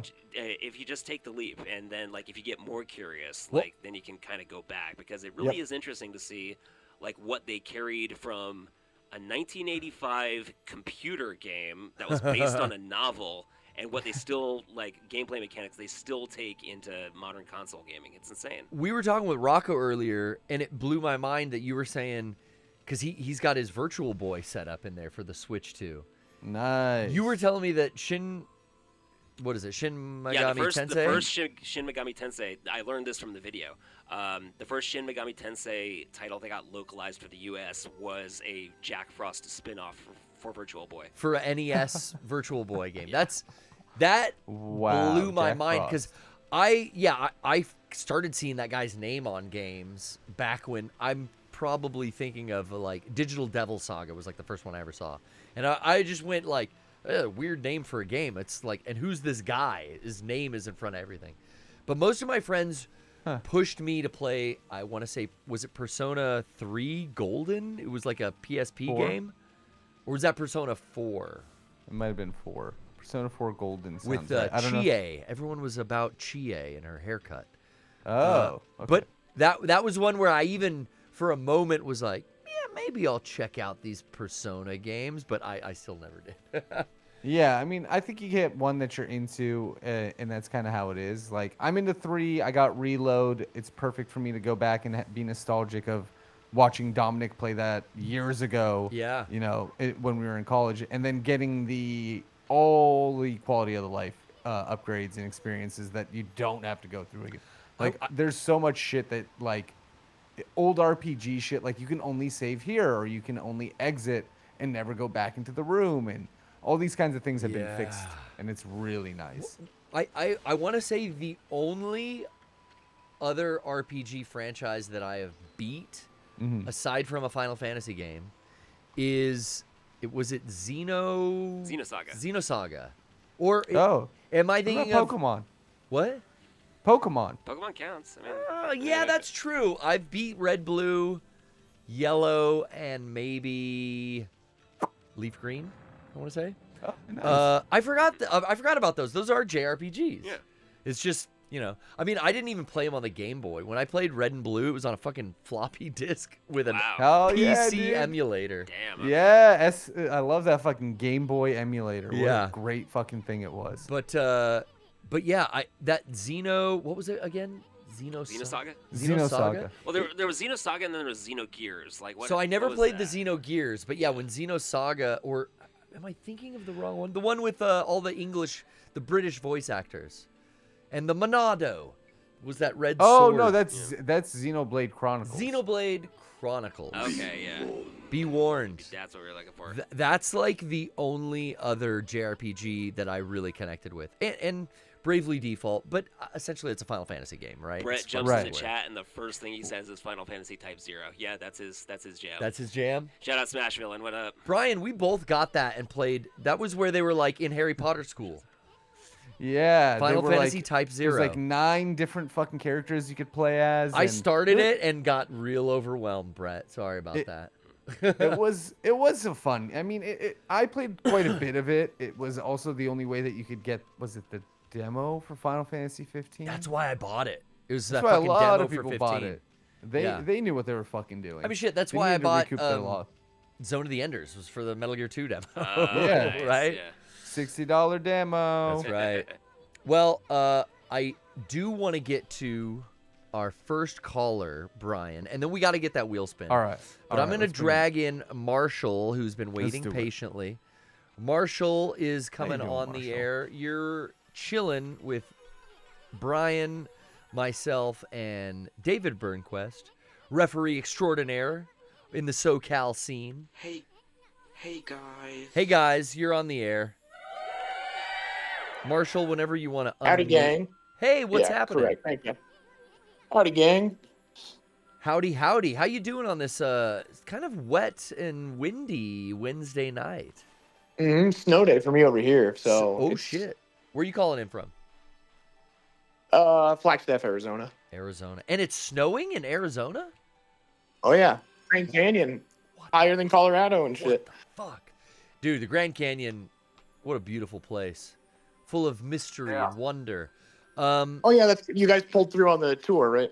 That was the best thing we ever did on tour, was like, we were so on the fence about like, we're going to have to get up at like 5 a.m. and we're going to have to drive in at 2 a.m., but we can maybe make this work before the next show. And I'm so glad. We all had like a fucking moving experience by seeing that Grand Canyon, man. Yeah. I will say. But yeah, Marshall, you know what's funny? It's snowing in Arizona, and I heard there was an avalanche in California. And that just to me, like, avalanche in California, like, that doesn't make sense. But there's mountains, there's snow. I don't know why it wouldn't. I like describing avalanche as like a condition of weather, like it show up on the weather app. It's avalanching outside today. Stay indoors. Schools are closed. 60% chance of avalanche. Did you stay home from work today because of the snow? Yeah, I had the opportunity to. I wanted to play in the snow, so exactly. Snow day, for real, for real. Well, thanks for Yeah. calling in, Marshall. You're welcome. You got any questions or comments for the crew now that you have our full attention? Yeah, I did have a topic for tonight, but first, It looks David, like a mouse. Just got favorite here. Persona 5 character. Favorite Persona 5 character? Favorite. Wow. Okay. Yeah. All right, this- you love them all. You love them all. On the spot. I mean, yeah. I mean, and that. Shout out to the writers of the game, because they made everyone like, because like you go on such a journey with those characters. Like you start out like really being suspicious of Makoto, and then by the end she's won you over, and it's just like, so God, they're all my children. They're all my children. You can't Yeah. pick. Yeah. But no, I mean, I love yeah, it. that's how you know it's a well-written game, when like even the ones who are like legitimately scumbags like Akechi, like they still have fans. So it's crazy. Yeah. Like, yeah. What about Cool. you? Good Max? answer. What about you, Marshall? You have a favorite? He's so charming, Ryuji, man. He's your first buddy. Ryuji. There's just, great. Okay. I just like him. He's your first guy. You go through like the whole thing together. That's kind of why he sticks out to me. You know what I don't get though? I don't get Morgana hatred. Like I know like They're so wrong. the mechanics of the game kind of make Morgana out as a villain that's telling you to go to bed every night, but like still, Go okay. to Number bed. one, you need your 8 hours, and True. number two is like it's a talking cat. How am I supposed to hate that? You know? Yeah. Any No, cat yeah, I character. agree.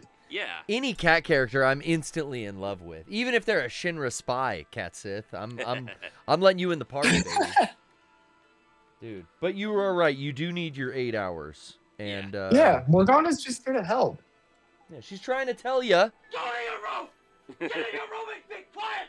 you know, you gotta listen. You gotta listen. Well, hell, Marshall. Anything you're looking forward to playing? Because I don't know about you, David. Well, just but Requiem. Brian and Right. I are on that same page. Are you stoked for the new Resident Evil at the end of the month? I don't Dude, have the I'm hardware to run it. Oh my god, yeah. I don't have the hardware to run it. Wait a but, minute. I am. Oh, Yeah. Is it only Switch 2, PS5, and then PC? That Or- wouldn't surprise me. Or Xbox? It's not Switch 1? I guess not. No, that would be Yeah, man. disaster. Like, I don't know how they made some of that cloud stuff run, like Kingdom Hearts 3 on a Switch. Like, are you kidding me? Like, It is impressive that Nintendo has, like, at least with the Switch 2, like, stepped into the current generation of, like, titles actually launching on all 3 consoles. It's almost like that 360, PS2, GameCube era, where it's like, holy shit, games are coming out on all 3 systems again. yeah. Mm-hmm. Brian, I think I lost your mic.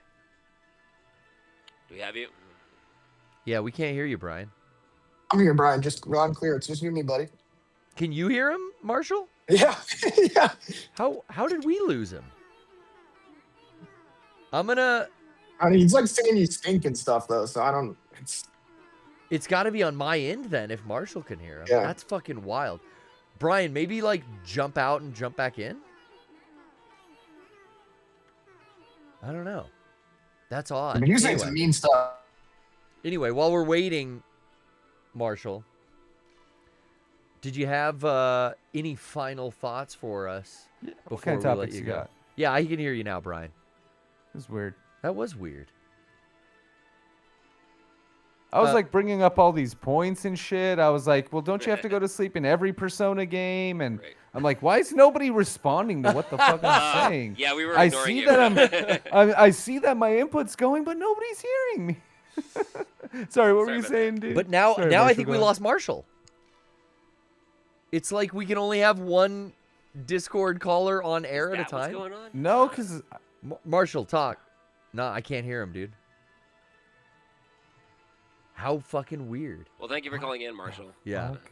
Maybe Well, I hold should on, restart hold my on. Discord. What do you think?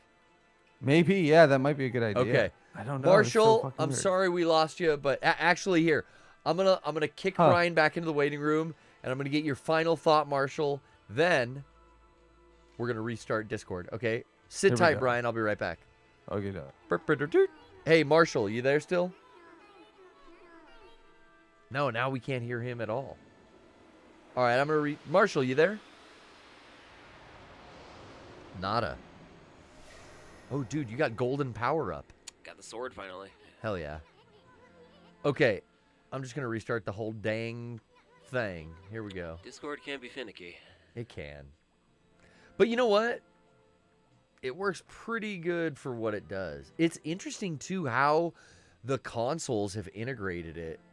Like, I've never set up anything on my PS5 for Discord, but it somehow knows Discords that I'm in that have gaming lobbies, and it'll show me, like, the connection point on my PS5 console. Like, hey, you want to connect to this console? I'm Right. like, how the fuck did you know that?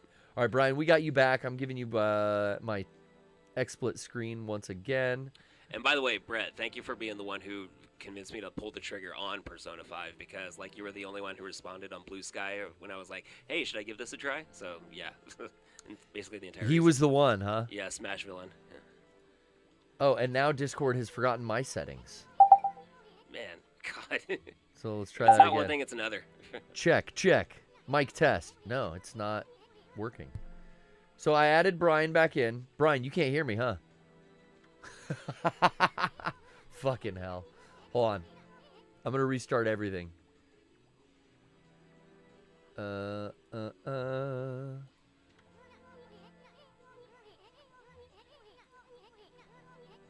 When Shimaru died, this is crazy.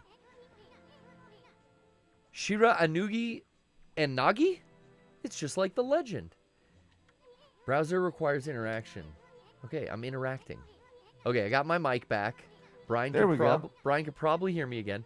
Dude, I've reset Discord like 3 times, Brian. Weird. Yeah. Okay, I'm going to give you back our screen. Okie dokie. Can you see me? That's so weird. There we go. Sorry, Marshall. But That was a bummer. Brian, Sorted. I think it's time to Wheel hit a little, spin? hit a little wheel spin. You know what I'm saying? Here we go. Are you down with that, David? Spinning wheel, let's do it. We'll lock in the timpani because we gotta Get lock. it in. Eric, gotta you lock- still here? Yeah, Eric. Are we gonna? Yeah, we'll lock in the timpani for Eric. I went to a jazz show and it had a timpani. You gotta have timpani. So we'll lock in the timpani. Hold on, Gotta just lock a it in. sec here. Bitches. Okay, timpani's locked and loaded. I'm gonna pan your Breakfast at camera up. Timpani's. David, and go ahead and give me a good old spin whenever you're ready. Are we ready, gentlemen? It's been a pleasure doing business with you. Here it comes. And we've got What does it say? show feet. Yes! Feet. Fucking Wait a minute. Let me turn the goddamn lights on. it, Let me wait, double wait. check that. Yep, that's show Ca- feet. Oh, Cameras no. on me. Cameras on me. Let me see. Yeah. Kristen, how weird that you show up on the night. Kristen, how weird is it that you Brian's show up on the already night? on it. To show no. feet. Kristen, this is just for you, honey. I know you like it. Oh, come Can on. I There's be the real? That lint. was the one space on the wheel that I saw that was like, oh, that might be trouble. There you go.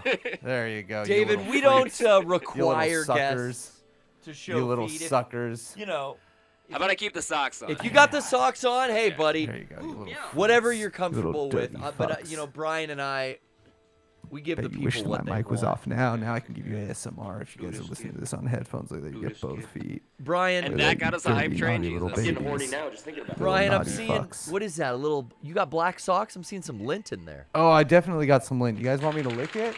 How much you want me to lick? Hey, and you know what? Stop. Rocco always gets fucks. to show off You his fucks. socks. But look at these, baby. Hey, now. Netflix socks. Gaming. Netflix I'm on games, okay. Netflix. What do you Not know about Hulu. getting the Netflix gaming socks at the Summer Games That's cool. Festival swag bag last year? Swag. All right, here we go. Dave, we got sock feet on David, but I'm going toes out. Oh shit, dude. Almighty. Oh, look at that lint. Oh, I got more lint than Brian, dude. I'm embarrassed. That's right. That's right. All right, You little that- naughties. Who again?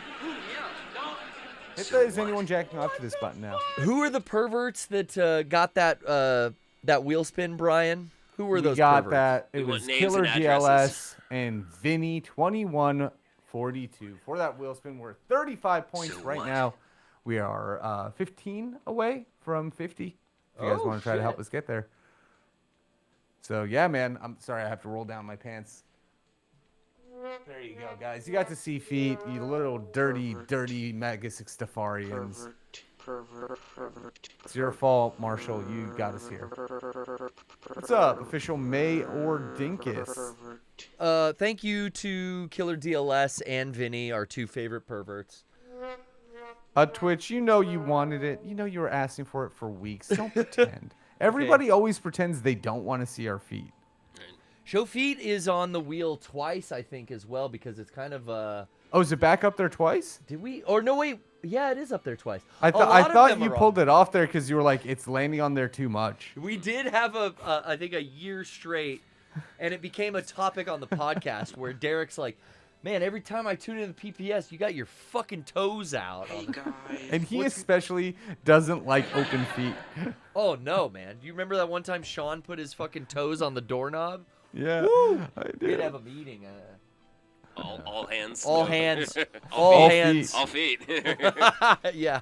Do you think, like, as far as like people being into it, like, is it genuine or is it more Dude, of a meme at this point? I don't. It's such a meme. Like whenever I see feet in any media, I go for free. You know, Right, like yeah. it's just Yeah, It is it's a the meme meme of now. it. Yeah, But I mean, it became a meme because it's real. because something was Yeah. there. Yeah. There's Because it some- was such a big kink on the internet, and people would be like, I can't believe they're showing feet for free. I mean, And there's it's like a like, website what? for like celebrity feet, Yeah, right? Feet Like, Finder Oh, or whatever. yeah. wait, how do you know the name, Brian? Come on, I stream with Frank. Let's be real here. Let's be real, okay? Let's be If real. the Disney stars are putting their feet on the internet, I'm I gonna stream see with it. Frank. All right.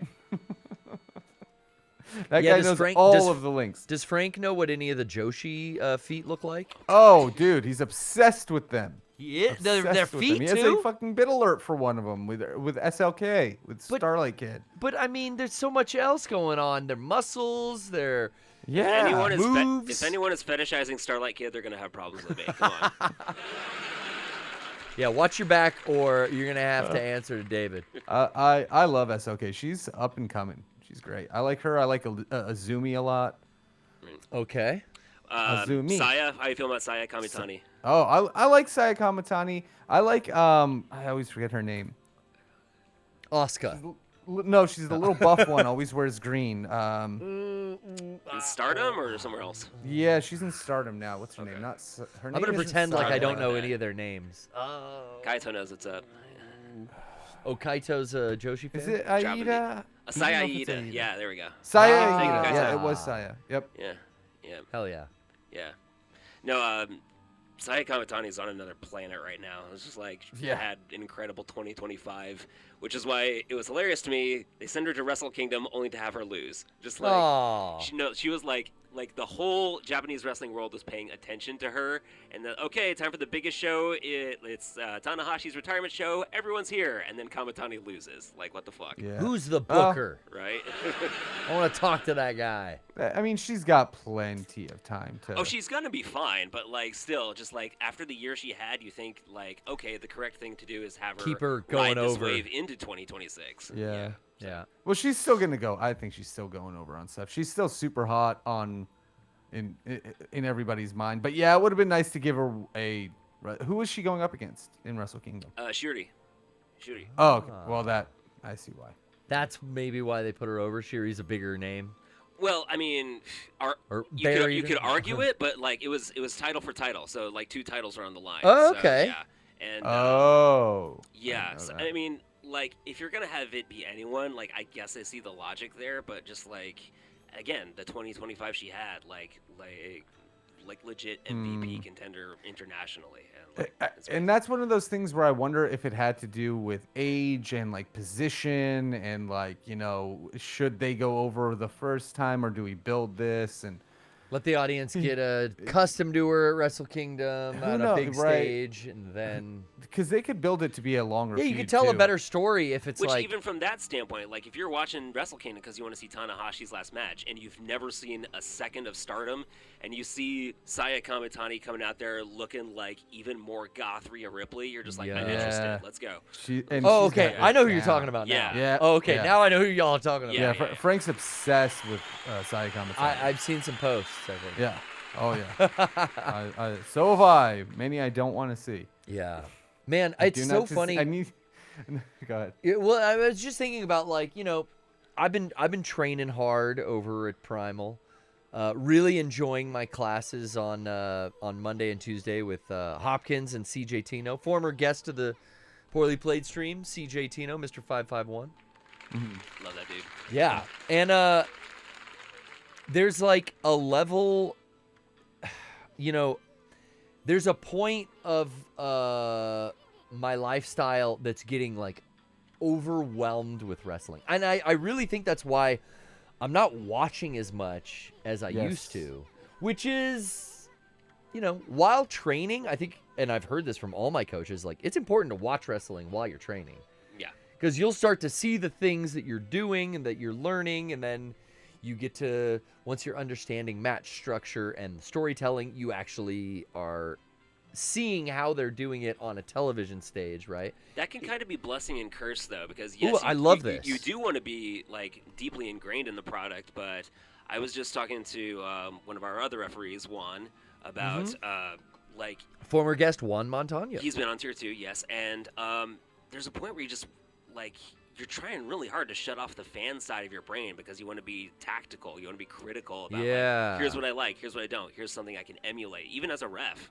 Like, Oh, I never even thought about that. Yeah, you're because watching you're the supposed pros. you're supposed to watch good refs and say that's something great that I can be doing, or something Look not at- so great that I can be improving on. Bryce Remsburg out there just Right. fucking nailing. My dude Bryce, yes, he's in my phone. I could. Well, I'm not Let's gonna call him. I'm not Let's gonna prank call. call him. We're Brian. not calling.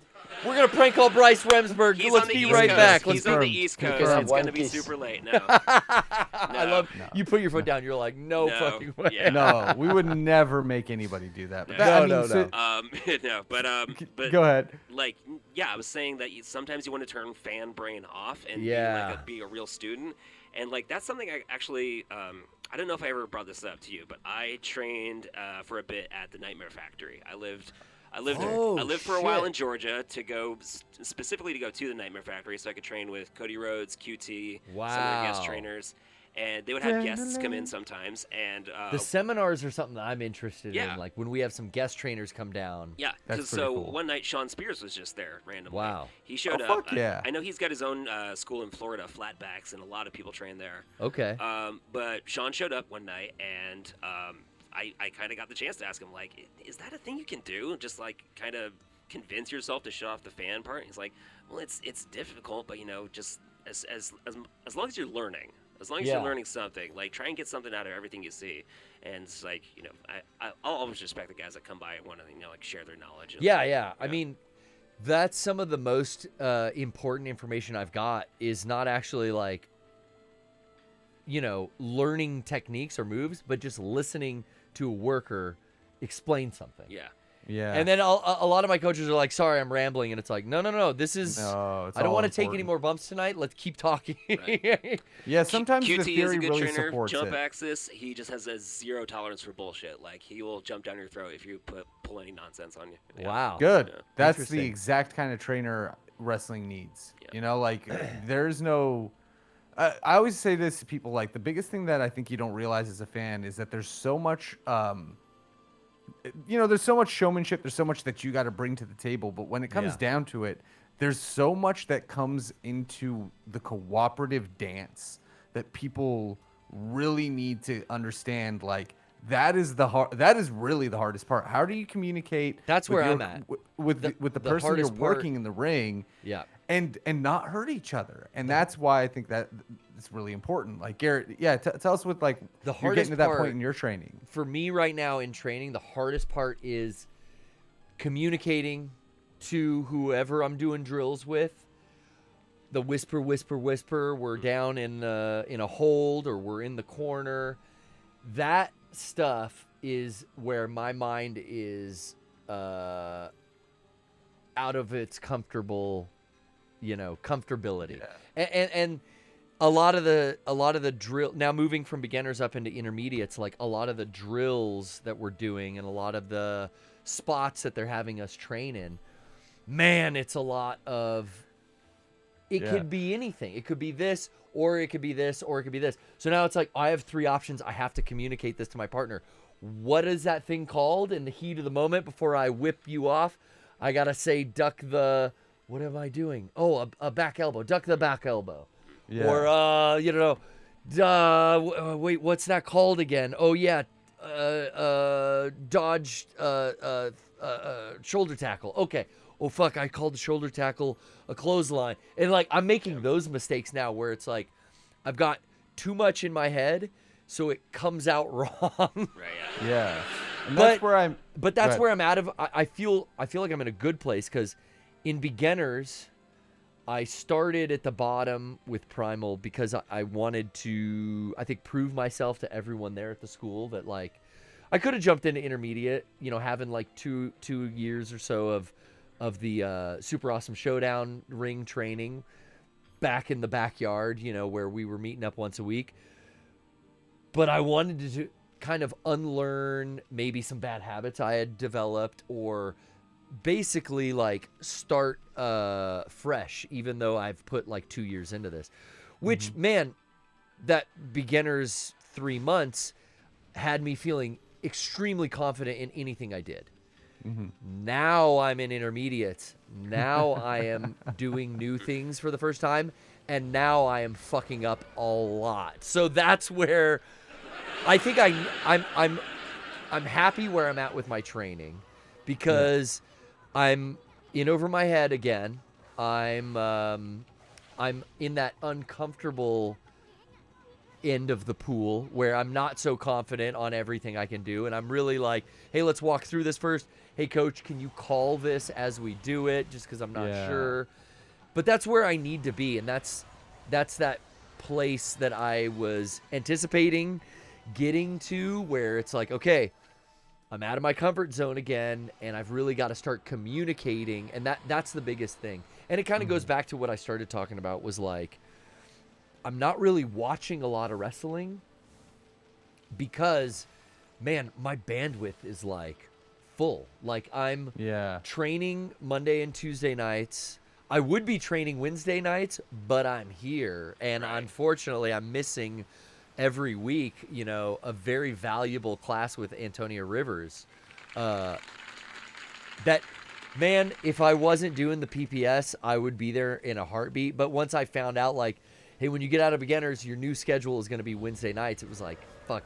I tried to make it work a couple times, but I just, with traffic getting down from Palomar Street back here in time for the 7 o'clock show, I just could not make it work. I tried a couple times, but I've kind of had some one-on-one conversations with Antonio, and we've worked on some stuff that he's teaching outside of the training hours. Like, he's been really generous and given me some one-on-one time. Oh, that's cool. Yeah, but I'm at this point where, like, okay, I'm out of my comfort zone in training.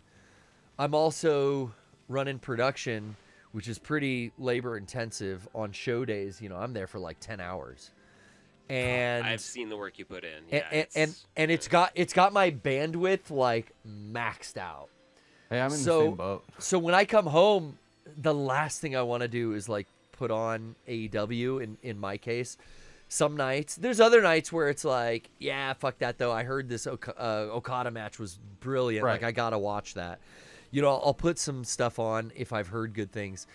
But yeah, part of me in the last, I'd say like month since kind of Christmas break, month and a half, I've been really kind of like not burnt out on wrestling, but my bandwidth is being exceeded. Right. Yeah. Mm-hmm. So I felt like, okay, the first thing I gotta drop, if I'm going to drop anything, I don't want to drop any training or doing the shows.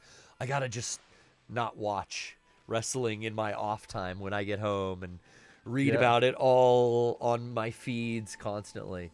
And that's just kind of the place. I don't know if you have ever gotten there, Dave, where you're working so much and are you still in training, or are you just pretty much doing shows now? Pretty much just doing shows now, which, like... Did you ever hit that point, like, back in Georgia or back in Austin, where it's like, I am training so much and I am watching this so much and my life is consumed with wrestling? Like, because that happened to me, I want to say, like, middle of January.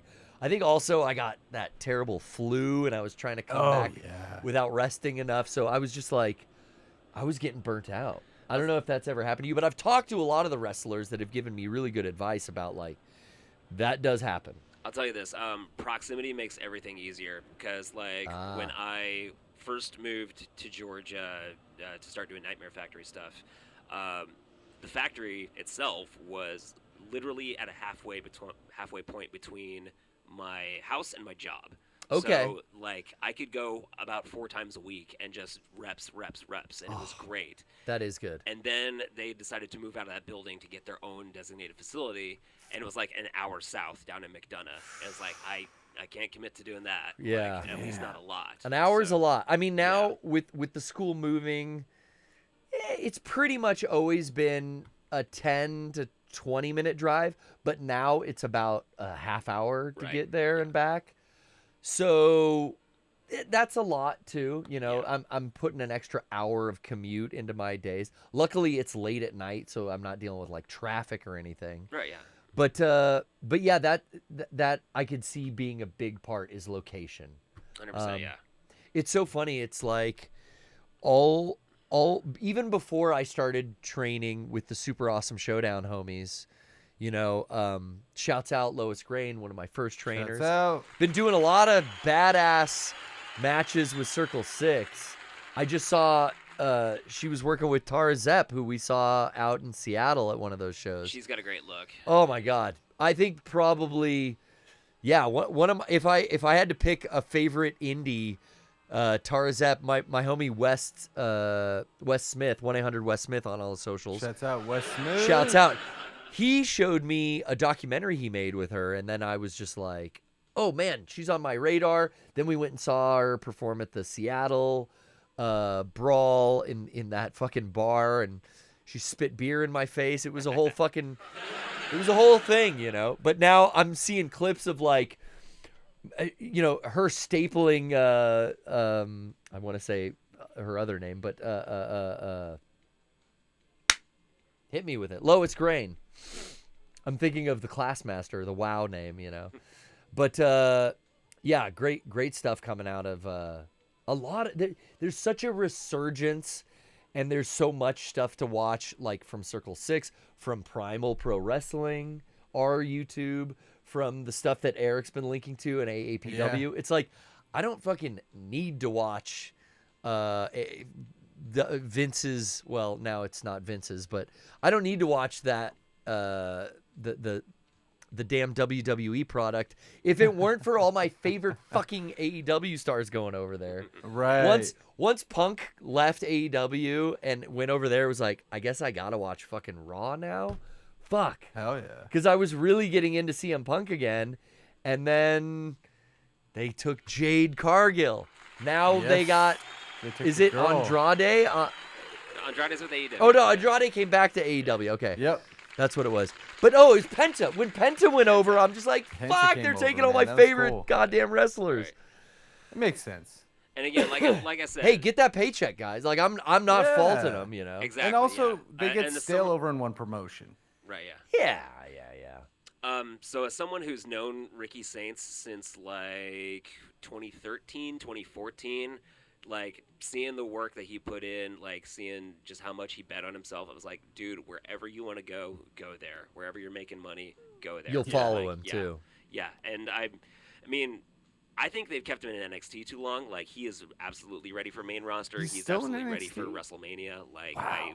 I'm incredibly biased here, but, of course, like, you know, want to see my friends do well. But he's absolutely the truth. I've Oh, I mean, he been proved been on great car rides with him up to like St. Louis and like more than proved himself on, you know, Dynamite and Collisions. Got to wrestle Sting for crying out loud. Yeah, exactly. Yeah, if they don't move him from NXT up to, you know, Raw or where is SmackDown even air? It's probably going to happen in the draft. That one USA, I think it is. Maybe. Yeah. I would be excited to see that. You know. Yeah, I mean, there's just so much. Like I said, though, the burnout is real. So if that happens, the first thing for me that I like cut out of my diet is the watching it on TV. Yeah, understandable. But I mean, that's almost just a point to where, you know, I'm so fucking busy, I'm not watching any fucking TV. You know, like maybe me and Trish can devote like, hey, it's Saturday morning. Let's catch up on like Fallout episodes are back. Like we have like 1 or 2 shows that we'll watch on weekends. But other than that, man, I'm not really sitting around. Like I'll get home from this tonight, and instead of turning on the TV, I'm trying to turn on the PS5 and like, all right, let me do a half hour of Final Fantasy Rebirth before I go to bed. All right. I do not have Amazon Prime, so I am not up on Fallout. But let me tell you this.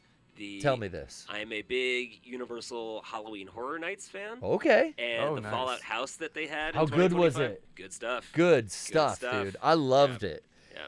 I hadn't been to Horror Nights ever, but I went twice in 2025. And I will say the smelliest house of all was the Wyatt family. Did you happen to go on that one? I did, and that was my favorite. It was great, I loved it. That was not anywhere near as smelly as the Terrifier? 2024 Leatherface. Leatherface. Texas okay, Texas Chainsaw. Because that smelled like a straight up slaughterhouse. I feel like Universal has stepped it back with the smells because it's like it really stinks inside. Number one, the Terrifier haunted house. When you went into the bathroom, it's like. It smells not like shit, but like musty, fucking moldy. Ew. Just like, I don't want to breathe in here. Like, get me the fuck out of here. And I had heard... I actually did not have the chance to do Terrifier because the line was so long. The line was crazy, right? Okay. But, I loved in that Wyatt family house, like right when you walked in, it was like the living room. Yeah. Mm-hmm. And there was the kind of homage to, oh man, I'm gonna fuck his name up. He passed, but he wore, in the original Wyatt family, he wore, like, the sheep mask. Oh, Bray Wyatt? No. Well, Bray passed, I'm too. Sorry. No, Eric Rowan's still alive. No, who? No, Luke Harper. Harper, yeah. Who Brody was Lee. Brody Lee, yeah. right. No, don't laugh at that, God damn it. That was a weird kid, yeah, I fucked that one up. That was my bad. There you go. There you go. A little JR for us. Yeah, man, that seeing the mask as like a tribute, his like sheep mask in the front, Brody Lee's, I was like, oh, that's a fucking cool touch. And then at the end of it, there was like a placard tribute to Bray Wyatt. Oh wow. which was really cool. It was, yeah. But yeah, that if I'm cutting something out though, I think like the television wrestling is like the first thing that goes. And I'm so fulfilled at Primal taking the classes that I'm in right now. Even though I'm missing a day, when I was in beginners, I was doing the 3 days a week. Now I've cut it back to just 2. I still feel like, okay, I'm overwhelmed enough to where like I'm out of my comfort zone.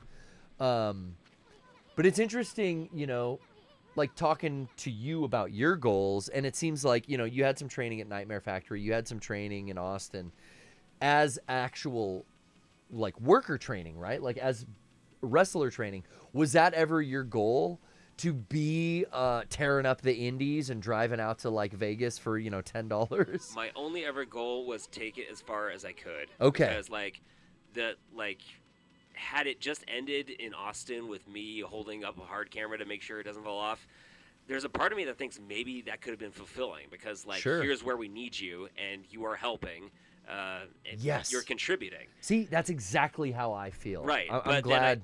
But then the opportunity came along to referee, and it's like, okay, I can do more to help. And You're even more necessary and more needed because any jabroni can hold the fucking hard cam up.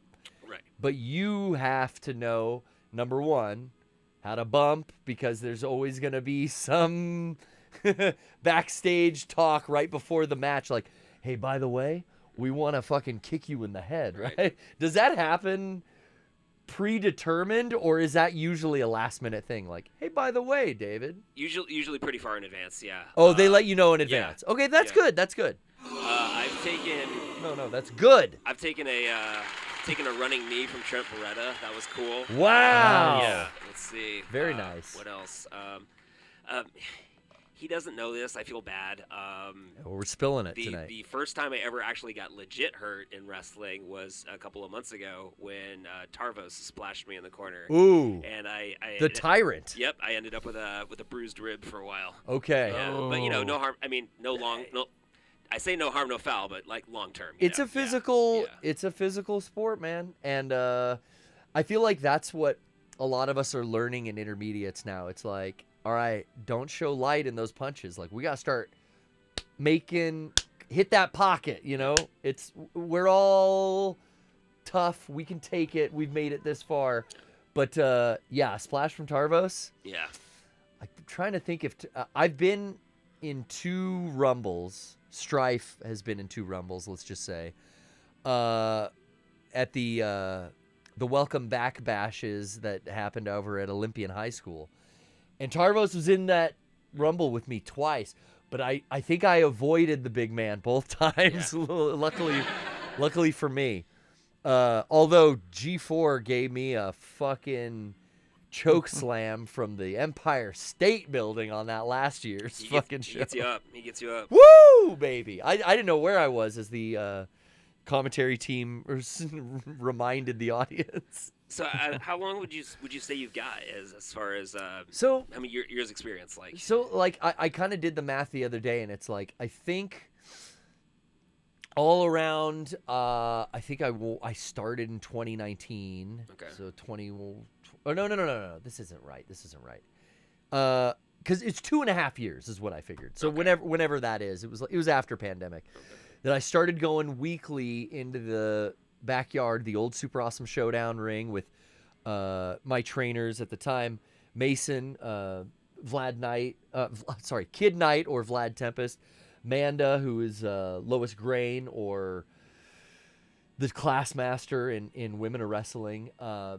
First started training me, showing me moves, how to safely do stuff, how to take my bumps, how to do all that stuff.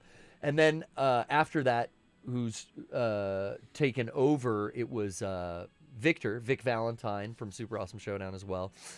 And then we kind of slowed down in the summers, and that's when I, started coming around to do production stuff only at Primal Pro Wrestling. But the intent was always there. It was like, hey, I'm gonna show these guys what I can do for the production. Yeah. And then hopefully they're gonna start asking me when I can come wrestle, because everyone, it seems, that comes through Primal eventually gets in the ring, right? Yeah. And that was my goal too. It was like, I want to get in on some beginner training. And then, at this point, it was 3 months of that at the last quarter of 2025. 2025? Yeah, that's correct. And then here I am now, a month or so into intermediates. And I feel like I'm at a point where, like, and I've told the PPS audience, the Mega 64 audience, I'll just say, like, I've been very kind of open with them. My goal with Strife and my goal with, like, doing the wrestling training is being fulfilled currently. Like, I don't have a future goal. I just really enjoy the athleticism and the workout and the physicality of training. Like, I am fulfilling the goal by going to training twice a week. You know what I mean? And I'm having a lot of fun perfecting those basics. And I feel like, man, I had basics down and then I refined them in beginner's class. Now, like I said, in intermediates, I'm kind of getting out of my comfort zone. And it's like I'm learning, hey, you were doing this wrong. Fix this bad habit. Clean this up. And mainly, like, the stuff I'm really focused on now is that character work. Okay. Mm-hmm. How do you show them you're a face? If you have a 3-minute match with no intro music, you're just in a rumble, and you gotta. How are you gonna show that you're a face, or how are you gonna show that you're a heel? Do you want the most valuable piece of advice that Cody Rhodes ever taught me? Absolutely. Yeah. Being, the current face-heel dynamic is no longer based on good and evil, because people love anti-heroes, people love villains. True. Like, True. Good versus evil is not what we're basing face and heel on anymore.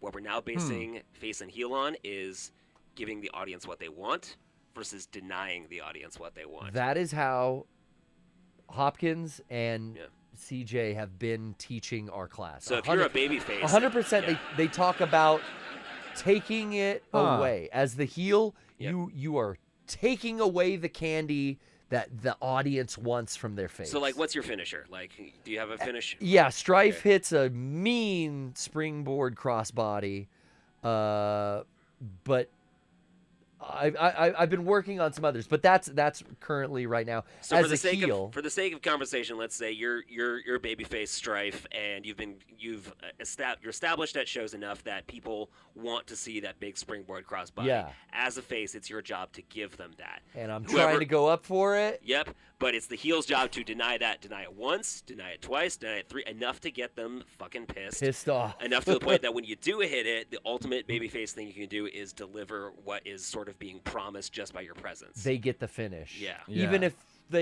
if Strife doesn't win and the heel cheats in some kind of spot after the finish, that is how they're teaching it, and I do love that. So that was a Cody Rhodes.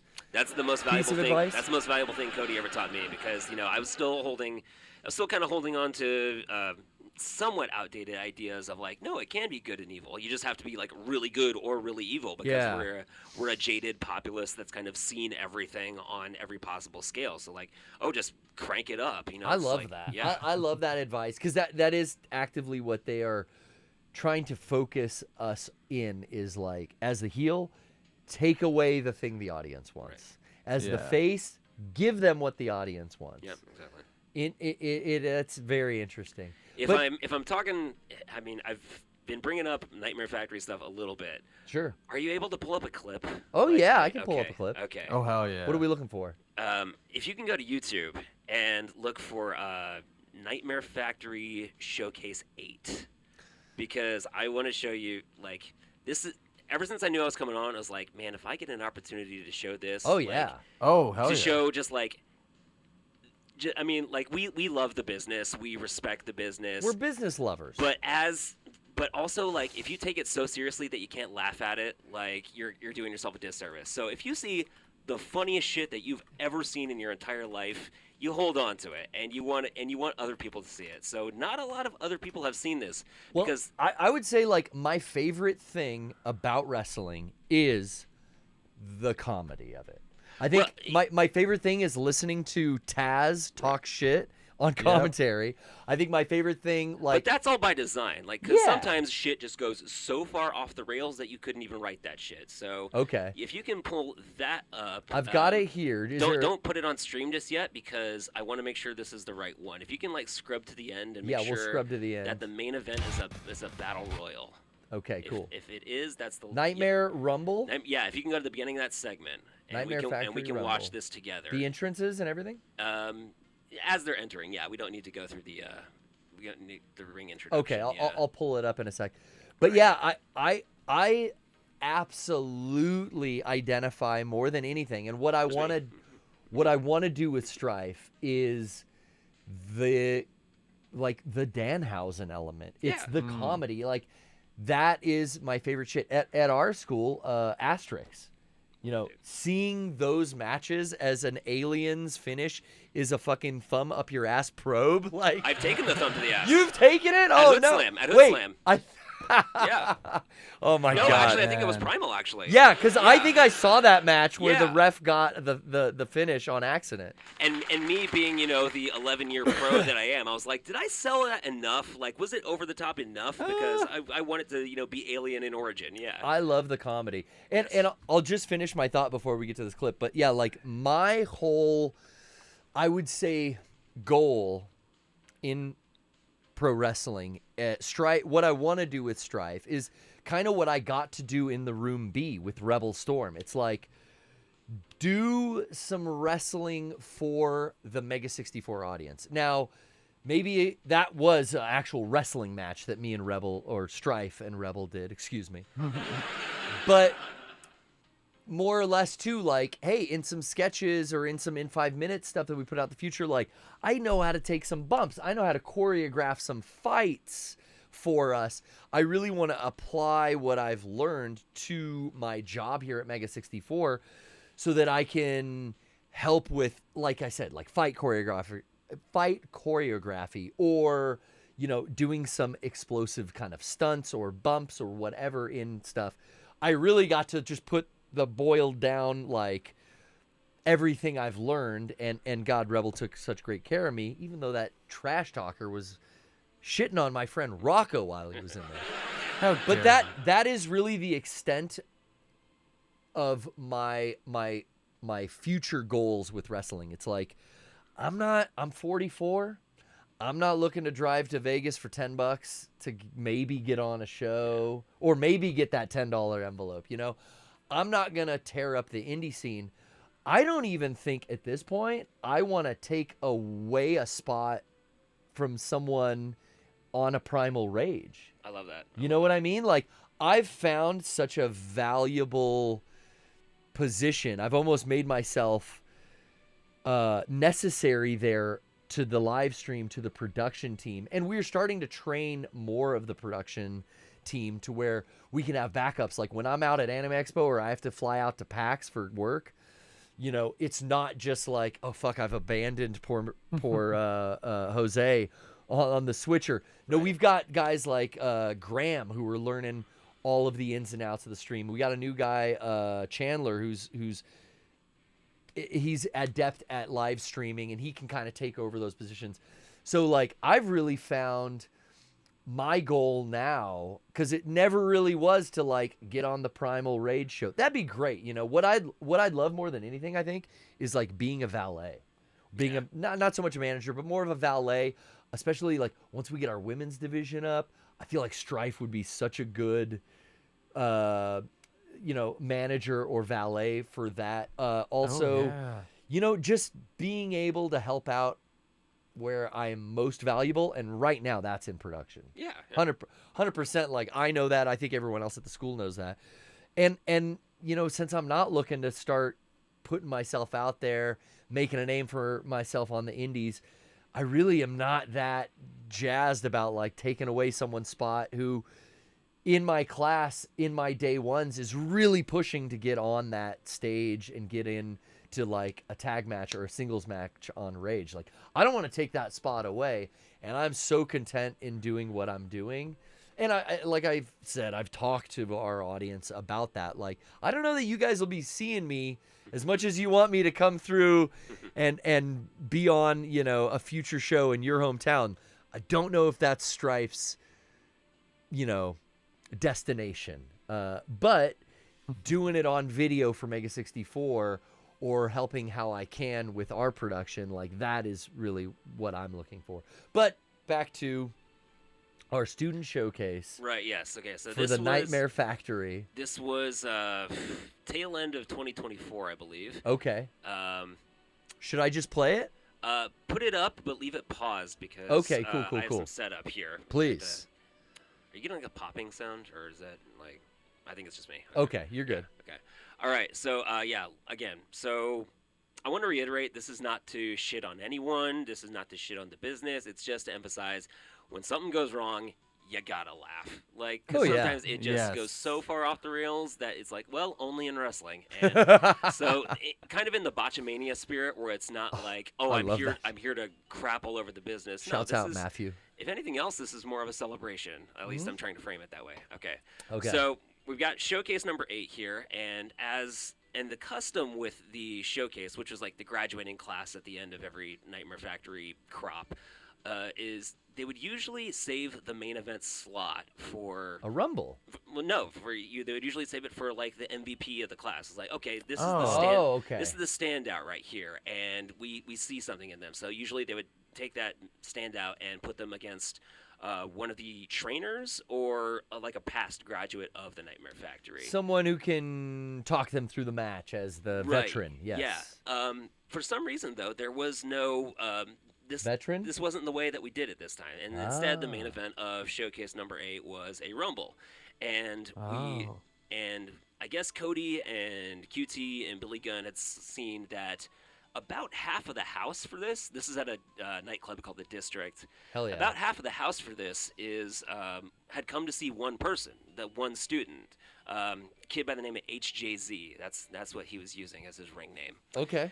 And he sold a lot of tickets that night. Yeah, thanks for the house, brother. So so as kind of the reward for that, it's like, okay, if we're doing a Rumble at the end here, then all right, let's put him over. So that was the plan, and immediately I start seeing some kind of red flags because, okay, like it's fine if you're not the biggest guy in the business. We need cruiserweights, but sure. He was, he still looked very young, kind of small, and I noticed his gear. You can pay homage to like people that you like. This is inspired by this. This is inspired by this superhero, this other wrestler. Oh yeah.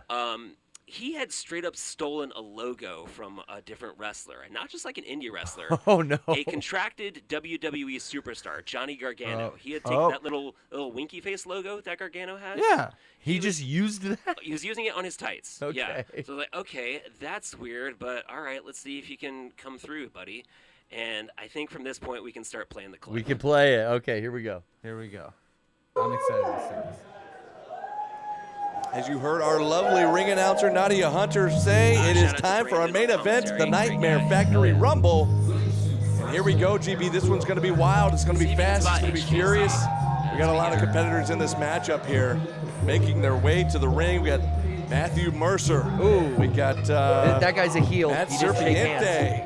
There's Tom Marciano from Class 7. I remember him. Some familiar faces we saw earlier. There's KJ Impala. KJ Impala making his way out. One of the dudes in kimonos. Hey, it's all night long. I told you these guys are back. They're back for all night long, GP. They certainly are. Ed Vandell, Corey Calhoun making his way back out.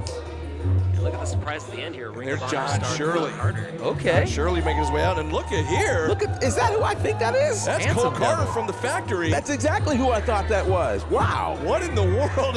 An unexpected entrant here in this Nightmare Factory Rumble. Certainly Cole Carter, of course, who we've seen recently in AEW representing the Factory. And now all of them are going to be in this Rumble match. And again, as the rules stated, if you're thrown over the top rope, you're eliminated. See, I'm not too familiar with this. So yes, the Nightmare Factory original Rumble, Battle Royal type graphic, rules here as they're all starting in the ring together. And as you mentioned, GB, over the top rope, feet hitting the ground. There's your elimination. So go ahead and pause it. This ought to be very, very. I'll save you the suspense here. Okay. He's not there. Oh, okay. He's not there. He hasn't made his way out to the ring with the other competitors. And was he not ready in the back, or he was ready? But I think he was just like trying to get a better spot. I think he wanted more of the attention to be on him. Okay. So he was as big we timing continue the clip here, you're gonna see a lot of standing around. It's like, hang on, where's the guy who's supposed to fucking win this Because thing? this is what happened. Very I will interesting. say, And again, like, the, in Rumble, my the Nightmare first two Factory Rumbles, Rumble is kind of a tradition you don't get that we entrance have music. here at these Y'all student are showcases. gonna come out to the same song, Wait for the bell and here. then See our officials out it on is the Standing kind around, of it standing is. around, It's very awkward. standing around. You know, as the ref, I would probably go like, all right, officials, of course. And There's the Wait, bell. is that you There's the reffing bell, down and there? I'm There's on the only a side, couple yeah. Yeah, I teams can see here her. as Oh, they okay. competed So eventually earlier we're just like, in okay, that ring the six-man fucking bell. match. Yeah. That's right. And you got to wonder if those Started. guys are going to work together. But right now, it looks like He- it's who's just pretty back much there? every man for himself, that as might it be should someone be. you Well, I was going to say, what is the impetus for them to work together at this He's on particular sneaking. point? Yeah. Oh, Yeah. all night there. Solar So, and Levi I Knight don't did think work he's together under the ring. I think briefly. he's They just sure kind of, did, like, and they just crouching eliminated. Almost The like Moondog's I gone don't and know Trevor what to Terry's do. gone. They started And then without they're me. dancing in the ring already. Now, at I'll some tell you point- what, okay, I something can see tells me in me the that the background, but at after some party is point, going to up be in the even balcony, crazier if any of the members of QT All Marshall Night is gonna get walk my away as the attention. winner here in this Nightmare Factory some Rumble. point. So Okay. Mike Vandell and Cole Carter Does he trading scream down blows there, Cole David? Carter Yeah, now pretty much, yeah. going after You're gonna see me Solar looking up and towards Levi maybe once, Knight. yeah. And There you are on the Cole left. Carter would come into this space So many perhaps men as in the ring, odds-on you favorite guys, there, as the given referees, his, are the just staying expanse out. of his experience. But let's not throw out the idea of Is he in AJ yet? Impala, from No, the dudes he's in like kimonos. We've hiding seen by him the ring. You really kind of wrestling saw all him over the make his place way as through well. the entrance. Any of Yeah. these He's guys just could like walk away as the crouching winner and of the hiding. Rumble. And half of the audience is there to see on him. the bottom Right, rope yes. was a really smart maneuver there Because again, I in a think he matchup just like wants this. KJ Impala and the Savage get John into his Shirley headspace, working but I together, think he trying just to wants, get like, the big Corey win. Calhoun out of the ring. Well, and as a Absolutely. Calhoun tactic, is a bit of you a know, problem. You see not Tom taking any Marciano, damage, not getting faking there in, the dance or making and not it getting fun. counted I out think That's yet. more of a the heel dance move. there. It is? He's total babyface. Yeah. Oh my God.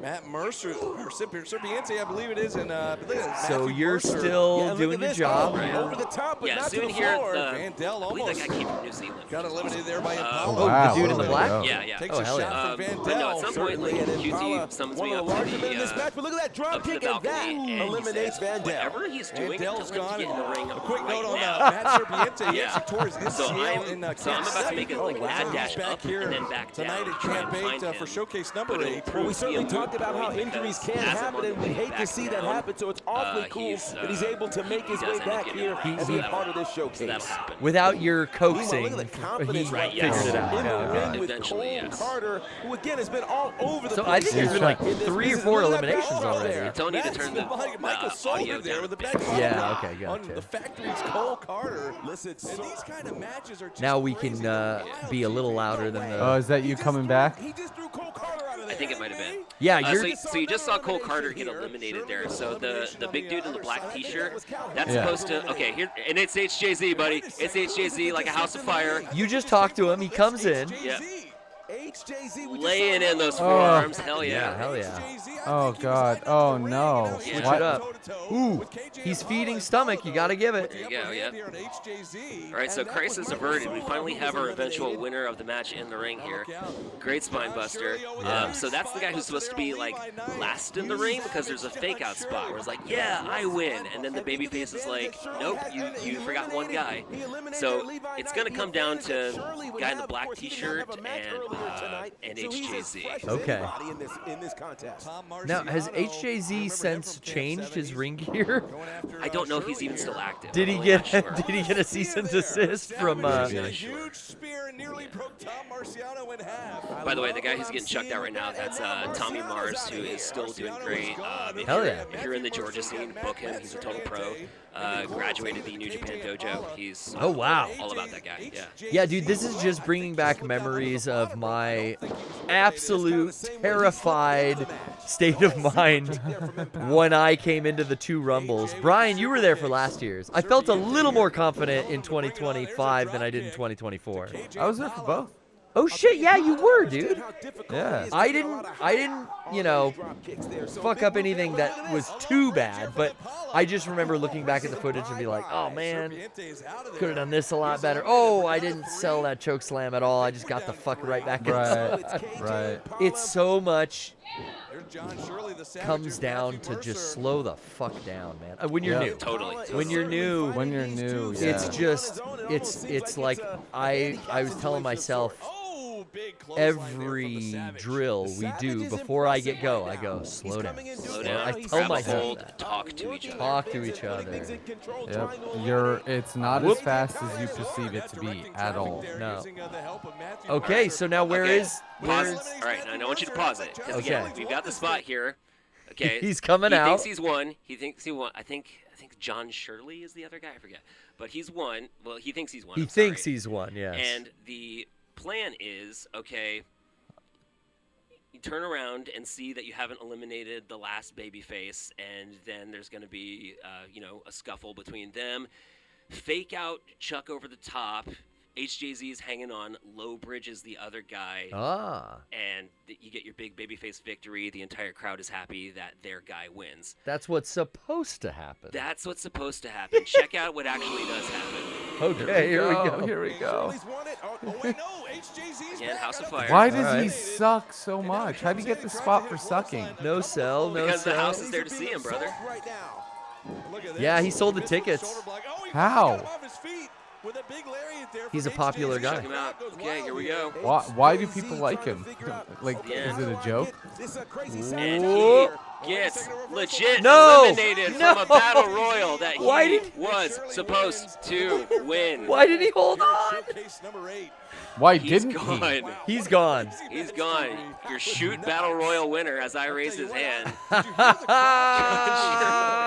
You're probably sitting there going, "Ah, fuck, ah, shit, ah, fuck." Well, I mean, that's what I think happens, like, when I see injuries on TV and they have to go home. And then it's like, who's Penta's brother? Ray Phoenix. Ray Phoenix is, like, holding the belt going, like, how the fuck did I get this belt? Oh, shit. I wasn't supposed to win this title match. Fuck. Oh, how fucking cool, though, dude. That's amazing. That's so funny. And again, you just have to laugh. I mean, like, And to be honest, the audience, who was HJZ. Yeah. The audience, who seems to be a lot of HJZ's friends or family that he sold tickets to that came to support him, they probably don't know that anything went wrong, Maybe not, yeah. Maybe not. I mean, the untrained eye who comes into a wrestling show. And credit to the total pros up at the balcony, because you got Cody, QT. Yeah, they're watching. Billy Gunn up there. Wow. They're like, cool. Okay, call the audible. Let's just have him cut a promo at the. It's not in the video. We'll save have it. Him cut an in-ring promo. Send the fans home happy. And it's like, okay, they've been on enough house show loops where shit goes wrong that okay, try and send everyone home happy. Here's how you save it. Yeah, here's how you save it. And I feel like a good commentary team, can save almost anything going wrong in the ring. Yeah. Like I used the example earlier where, it was Derek and I forget who else was on commentary, but, I took that choke slam from G4 and then I fucking got up immediately, stumbling around. And it was like, I didn't realize, because I was going too fast, like, fuck, I didn't sell that finisher that he just hit me with. I made him look weak. I fucked that up. That's not even going into my head. I'm just like, get in the right position to go out backwards and be in the right spot for Grizz to hit me with this thing. But the commentary saved me on that one, where Strife's down, a devastating choke slam. Oh my God, he's back up. But yeah, he's on roller skates. He doesn't know where he is. And it's like, they saved me and my botch. 100%, yeah. 100%. Yes. And you can almost hear that in the commentary team there, where they're like, oh, and, as long as they're telling the story the right way, the audience will go with it. Yeah. But yeah, man, when the comedy is on intentional display, or unintentional. Intentional or unintentional. Like when I think of intentional too, I always go back to, again, one of the most important people in that ring is the referee. I'm giving you your flowers, David. That Invisible Man match. Yeah. Dude, comedy wrestling has gotten me on the front page of Reddit like 3 different times at this point. Really? Yeah. Have you seen that Orange Cassidy versus Gentleman Jervis, the match? Fuck, I don't think so, no. Yeah, that's me. I'm the ref. And like sometimes shit. it just like randomly goes viral sometimes. And yeah, it's the Reddit gift that front keeps page. on giving every It once really in a is. while. Yeah, like those, those like, Instagram accounts. They're like, it's like they can be like different in scope or angle or whatever, but they always have like the stake or whatever betting thing at the bottom of it. Oh yeah. They're Everything's just clip farming, fucking gambling site. Yeah, gambling, clip farming, just trying to go viral. Like it's made it to those, and like Oh, cool. Your claim to fame. It is very interesting because it's like, I've been doing this for a couple years. I haven't met a famous wrestler. I've never shaken hands with Dominic Mysterio, but I hear a lot of the guys that have been in this for as long as you have. You're pushing 8 years, you said? 11. 11, Jesus. 11 plus, yeah. Don't let me refuse those last 3. We got to get it right. Important 3 years. But, you do come into contact with these television stars like, like you mentioned Bryce or the night of fucking Cody Rhodes you've met and talked to and trained with. Most starstruck I've ever been was Tully Blanchard, actually. Like, okay. Oh, legit that Four makes Horsemen. sense. Like, wow. Like I was on a show with his daughter Tessa, and we were just talking backstage, and I was like, "Oh, he's a San Antonio guy. I wonder if he knows like where like my hometown." And I was like, "Oh yeah, I love it there." And it's just like you're telling me one of the Four Horsemen is familiar with where I grew up, and he's talking to me, giving me the time of it's day. like, yeah, and it's like, are you kidding me? Well, like, I mean, and like the story, CJ told on the episode that I had him and Joe on about working that Dominic Mysterio John Cena match. Yeah. Oh, that's insane, so cool. Insanity. That's the part of the stream that I caught, actually. Yeah, when he was talking about that. Him talking about what's her Stephanie? Or no, Vicaire. What's her first name? Stephanie Vicaire. Yeah. Stephanie, Is that who came up to him and was asking him where something is, and he was just starstruck? Yeah. He had no And idea. like, John Cena putting his hand on his shoulder and saying like, "This hinges on this spot. You got us right," or whatever he said to him. It was just like that fucking feeling of a fucking... really? I didn't hear that part of the story. Damn. Oh yeah, And I like, almost contrary to what I was saying earlier, is like about turning your fan brain off. If Yeah. you ever turn it completely off, you're screwed, because you got to learn to, like, if you're not like deeply in love with those moments and they don't like kind of reignite you, then what are you even doing? Then 'Cause, what like, are you doing? The Right. couple of times I've done backstage stuff for AEW and Ring of Honor, like just seeing the shit that goes on, just like seeing, like being in backstage and catering and just seeing Sting in full gimmick talking Damn. to William Regal when he was there, and they're just hanging out by the brownies, and you're like, are you kidding me? Did you work that San Diego That's show they so did here? cool. No, this was back in Georgia. Oh, in Georgia. Yeah. Okay. Oh, okay. Man, I'm sick. dying for AEWs to come back to San Diego because I feel Dude, like Oceanside They're Saturday. coming this yeah, Saturday. it's this Saturday, Yeah, right? Yeah. I'm seeing if I can get a friend on the roster to hook me up with. So we're seeing. We're seeing. Yeah. I mean, I Tickets didn't get aren't that tickets yet, expensive. so I'm probably out. But when they were like, I think it They're was still like up. the college in La Mesa, like SDSU's amphitheater or whatever. Like, Yeah. they were so close to me, and I went with a bunch of people who I was training with at the time. And I actually knew so many people at that AEW show. Like, I went and sat with one group of friends, and then I had to maximize my time. And like halfway through, I went and sat with another group of friends that I was Friend maxing. friend the maxing. Friend maxing. The Ring of Honor one was in LA because it was Okay. it was that LA WrestleMania weekend. It was Super Oh, Card of sick. Honor, and man, just the Damn. crazy stuff happening there. Because like that was when Nigel McGuinness made his debut on commentary. Oh yeah. That's when Shibata won the Pure title, and like I got to see him taking his pictures as the new champion with the belt and everything. Fuck yeah. I think my favorite thing that happened there was like call time was late morning, like 11 a.m. or something, and people are just gathering in this kind of conference room, and getting things to eat and just kind of like setting their stuff down. Dalton Castle is in a chair. What a fucking gimmick. I my He's love in guy. a chair. And a fucking Yeah. absolute beast of a fucking wrestler. My guy's got a chest to kill for. Absolutely. Anyway, Good physique, yeah. he's And fantastic. glad that he came back from that neck injury, because like that easily Yeah. could have been a career ender. But no, Dalton Castle is at a table and kind of doing the lean back in the chair bit. The chair breaks under him, collapses to the floor, big sound, everyone is laughing. And being the total pro that he is, being the like so tapped into comedy, he looks around and he says, "You have one pancake and look what happens." He's such a fucking pro, dude. I forgot when AEW. See that A-Dub started using Dalton on stuff, and the boys would come out, and the whole gimmick into the ring, it was like, I fall in love with the comedy wrestlers over anything else. You know, I don't know how that didn't get more like over. Well, and how they're not using Danhausen, you know, for much anymore. The last thing I saw him at was that Comic-Con Circle 6 show, and it's like, I see him doing toy appearances, but I want to see him in the ring more. You know what I mean? Yeah. Luigi Primo too, another great example. Like, I've refereed Luigi because he's a Texas guy. I've refereed him a couple of times, 2 or 3.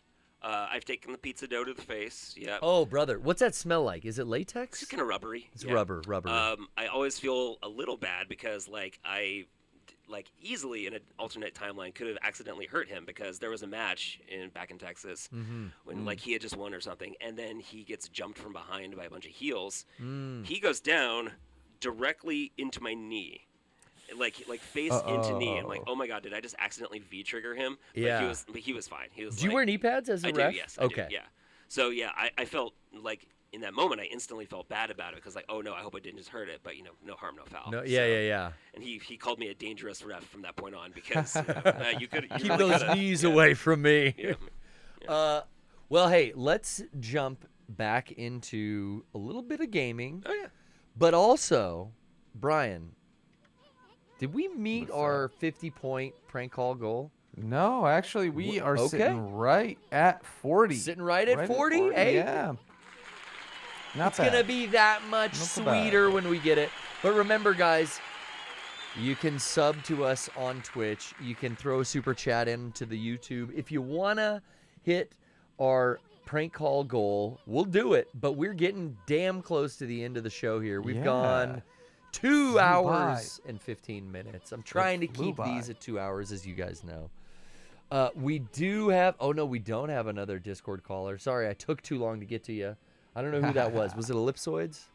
Shouts out. It was. I think it was IT Expo, and I saw. It was IT Expo. Yeah. Yeah. We'll talk to you. We'll pick you up next week if I see you.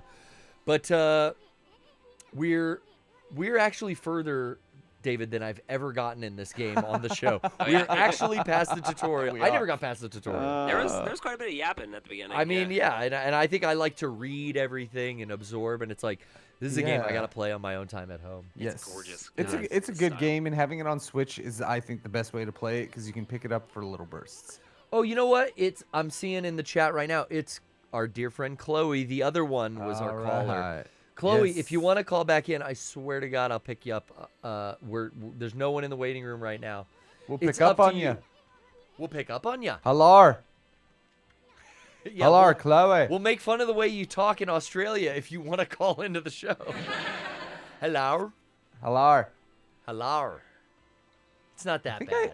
It's not that much of an R. It's way worse. Hey, when I talk that way, guys, I'm Mad Maxing. Oh my god. Hey, I'm Aussie Maxing. Get it? Chloe, how the hell are you? Hello, I heard you were going to bully me. Chloe is a super wrestling fan who we talk to quite often from the sunny shores of Australia. But Chloe, you're here with David, Brian, and I. How are you doing? Hello, I'm doing good. Good to hear your voice. It's been a while. It has been a little while, yeah. It's fun watching wrestling because, you know, my body is degrading so much, so it's cool seeing people do stuff that I would never, ever be able to do. God, talk about degrading. I have, like, fucking perpetual bruises. I don't wear elbow pads, and a lot of people I've in training do, but I'm like, why? Why do you need... Now I understand. I have, like, constant bruising on... I can't see it on the tattooed arm, but on the other arm, it looks like I have jaundice from all the... I don't know what I'm taking on this arm because it never hurts, but I always look at it and it's like, what the fuck did I do when I get out of the shower? I'm like, did someone fall on me? What happened? But you've been watching a lot of the product, I hear. Yes, I've been watching a lot of I didn't bother watching the Royal Rumble because it was in Saudi, and I thought, no. the TKO style like seeing takeover. women wrestlers have to like wear full bodysuits, and then they get like no fucking pops or any reaction because it's in Saudi Arabia and they just don't watch the women's wrestling. Do they not like, even? Straight up, and they did. No, and they had to because- pay for their own. They had to pay for their own new costumes. Yeah. Like Rhea Ripley's had to on that commit in show, their and own, she's in a like, full bits. coverage bodysuit, and she had to pay Yeah. for it, and they don't fucking clap. Come on. they all like leave the room or leave the building when the women's wrestling is because they're like, oh no, we don't want to watch that. Like, so it's man. lame as fuck. So I thought, nah, I'm not bothering with this shit. That's wild. That's And then wild. Roman fucking won the Rumble, and it's like, oh, cool, yay, Roman Reigns. We're Yay. doing that again. We're doing this shit again. Awesome. Have you been keeping up on any other stuff? Have you been watching any AEWs? Yeah, I've been watching bits. I'm really enjoying the Tony Storm, Orange Cassidy kind of team up I thing was they're gonna say, doing. that is the one thing this last week that I put on was there was an intergender match with some local talent wherever AEW's was, and it was Orange Cassidy, Tony Storm, and I still can't get over how good the Tony Storm stuff is. She's the timeless probably one of gimmick and the one of fucking the best, sepia tone like, in entrances. female and wrestlers, yeah. from a production standpoint too, like, going to black and white and only chroma keying out red so that her lipstick and parts of Orange Cassidy's chest are in color. Simple of an idea, but it's so just so good. fascinating. Yeah, and you can tell how much fun she's having doing it as well.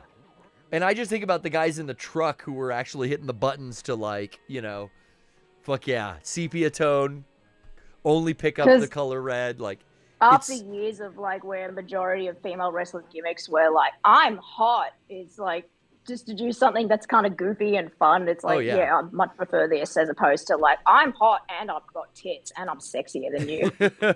Watch for the shoe, man. I mean, that's what I'm saying about the comedy side of things. It's so much more. Like, I mean, yeah, Tony Stormy's doing that too, but she's doing it for comedy. Yeah, of course. Yeah.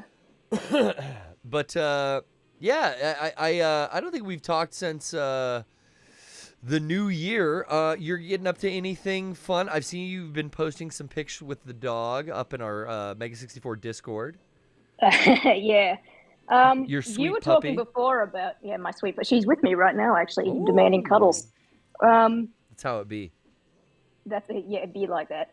What the dog doing? But right now you the were dog talking is before learning about- karate from Mr. Orange. Yeah.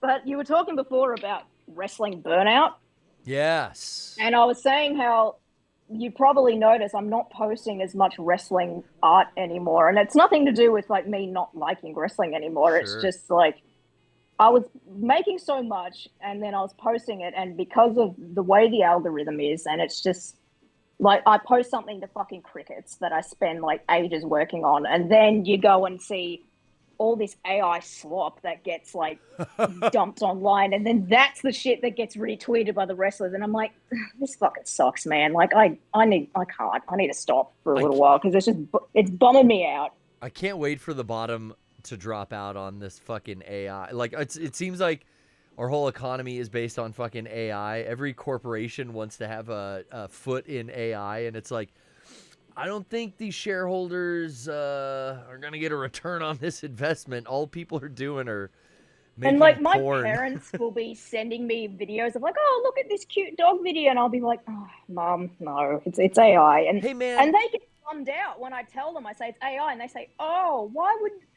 would someone make this? And I'm like, oh, Mom, I can't explain to you. Like, I will say the little content farming of AI. You can have a little slop as a treat. Every once in a while, I don't mind a dancing cat video, when they're really getting jiggy with it. I do tune in for a time.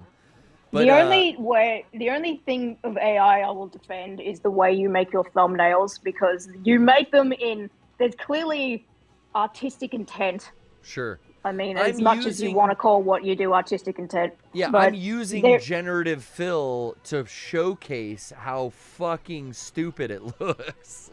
And you are making it in a genuine, like, outsider art sort of way. Like, someone who is not trained how to make art is making it and is making something that you think, oh wow, like something's going on in this person's head. Oh, well, thank you. I wonder what it is. It's brilliant. Yeah, the thumbnail game, I mean, I'm sure it's way easier to just tell ChatGPT, make me a thumbnail for a YouTube video featuring Dawg from Okami with a background that will get clicks. It's like, there's people out there doing that. I'm not doing that. You could ask ChatGPT to turn you into a hot girl, but you do that yourself. Yeah, dude. I need a little manual action. I need a little stretch here, nudge here, clone stamp here. You know, honestly, like when Bryan, you used to make the thumbnails. And then when I took over, and Bryan's muted again because we have a caller, just a heads up. But we'll remedy this in a sec. But yeah, when Bryan used to make the thumbnails, it was a huge help, and it was just kind of like streamlining our process, kind of put it into my lap. But I looked at it as like, okay, finally I get to teach myself how the fuck to use Photoshop and do more than just like one or two tools. But it was right around that time that generative fill came out. And it's like, man, how could I make my guest's face look a little fucked up? Well, the trick is everyone thinks I do British chin or animate chin, which I have done before. The Chad filter. Yeah, but the most used form of generative fill that I do when I make a thumbnail in Adobe Photoshop is remove facial hair. So a lot of times, like, the character doesn't have facial hair, so I just highlight under the nose to the chin, and I go remove facial hair, and that's where I get the magic, it seems. That episode when you had Eric on, and he was just roasting you for how fucked you made the thumbnail of him, and with he's fucking relentless. Like that, I laughed so fucking hard at that, where he said, like, why is he wearing a watch? Why did you make him smile? Why did you do this? You could have done this, but instead you did this. And that was like, I could not stop laughing at that. That's Eric nudging, you know, he's got a way. We'll talk to Bryan about boys night after this, because I'm sure he does it there too, but Eric's always got a fucking poke. Don't walk away from me when I'm He doesn't understand. He doesn't understand your art. He doesn't understand. He had a watch, but I had to make it a Rolex, so we were going to put another watch over top of it. Well, Chloe, thanks for calling in. It's been great to hear from you. I'm sorry we didn't get to you earlier, but I'm so glad. Oh, that's okay. That's okay. I forgive you. Thank you so much for being patient. We sure do love you. We'll see you next time. Okay. Bye-bye. Stay strong out there. See ya. Okay, Bryan, are you back? No, he is not back. How in the fuck? Here's what we're going to do. Bryan, instead of me putting you in the waiting room, can you disconnect and reconnect? Because I think that's how it worked last time. And then we're going to wrap this show up, guys, because we're looking at burrito time, David. Hell yeah. We got to get some carne asada in us. You know what I'm saying? Sounds good to me. Hell yeah. So you are current... Oh, Siri's talking to me. I'm not... She heard burrito time and she got excited. We'll share a burrito with you. Let's see. Bryan's out, and he's back in. Can we hear you, brother? Yo. Yo ho ho. Okay, I'm going to share my... Shout out to Chloe. ...screen with you again. Yeah, Chloe pointed out, and I do love that episode where I made a thumbnail with Eric. He's got a lot of opinions. Yes. Yeah, and most of them are to help you get more traction on your show. Yeah, he's got good advice. It's like, oh, you want a feature that somebody's in the goddamn show today? You have a fucking celebrity fucking face. You have so many people recognizing you change their face. Hey, but it's the eyes. I told him before. Hey, it's in the eyes. You can see who it is in the eyes. Well, I told David earlier. It's like, hey, we got to do a thumbnail. I got a white dog mask, but you're going to kind of get lost in it. Well, I think what we could do is we can open the mouth up as wide as we can to see your... There you go. Your eyes. Because that's what it is. It's all in the eyes. It's all in the eyes, dude. But, you know, it's about that time. The carne asada is calling. We got to get onto the thumbnail before it gets too late. Yeah. Bryan, I want to before we plug some Mega 64 stuff, I want to hear about what you and Eric are doing over there at Boys Night. Oh, yeah. I want to hear about KLBR coming on the air tomorrow, if I'm not mistaken. Getting that link in the chat right now. Go ahead and follow me. I'm going to do a shout-out. KLBR, that's the place to be. It's the show that I do every Thursday at 6 p.m. Pacific, 9 Eastern. It's my show. I started it myself. It's been 5 years of doing it, and I really like doing it. I also do Boys Night with Eric over on twitch.tv/Eric Bador. We hang out with our friend Robbie. We do My GM mode. All the fucking shit that they announced for 2026 is going to be badass. I cannot wait to be playing the new game in 2026. And then you're talking Boys Night 2K. Yeah, the 2026. New WWE game in 2026 has greatly improved. Interesting. Even that mode that you guys play. Yeah.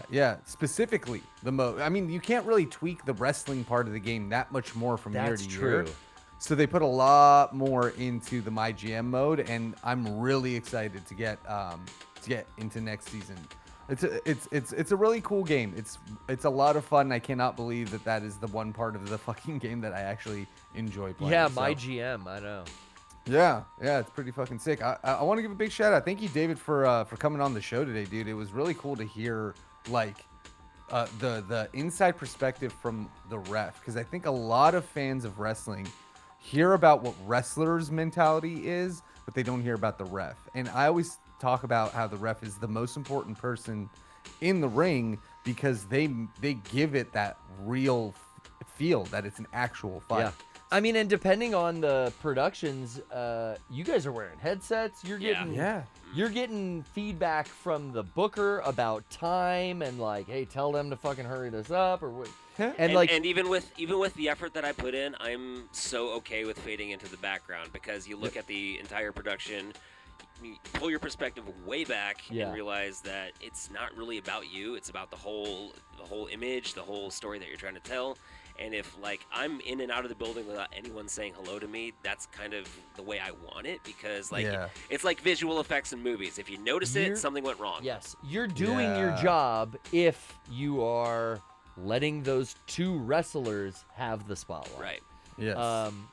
Such an underappreciated position that is so pivotal to the sport.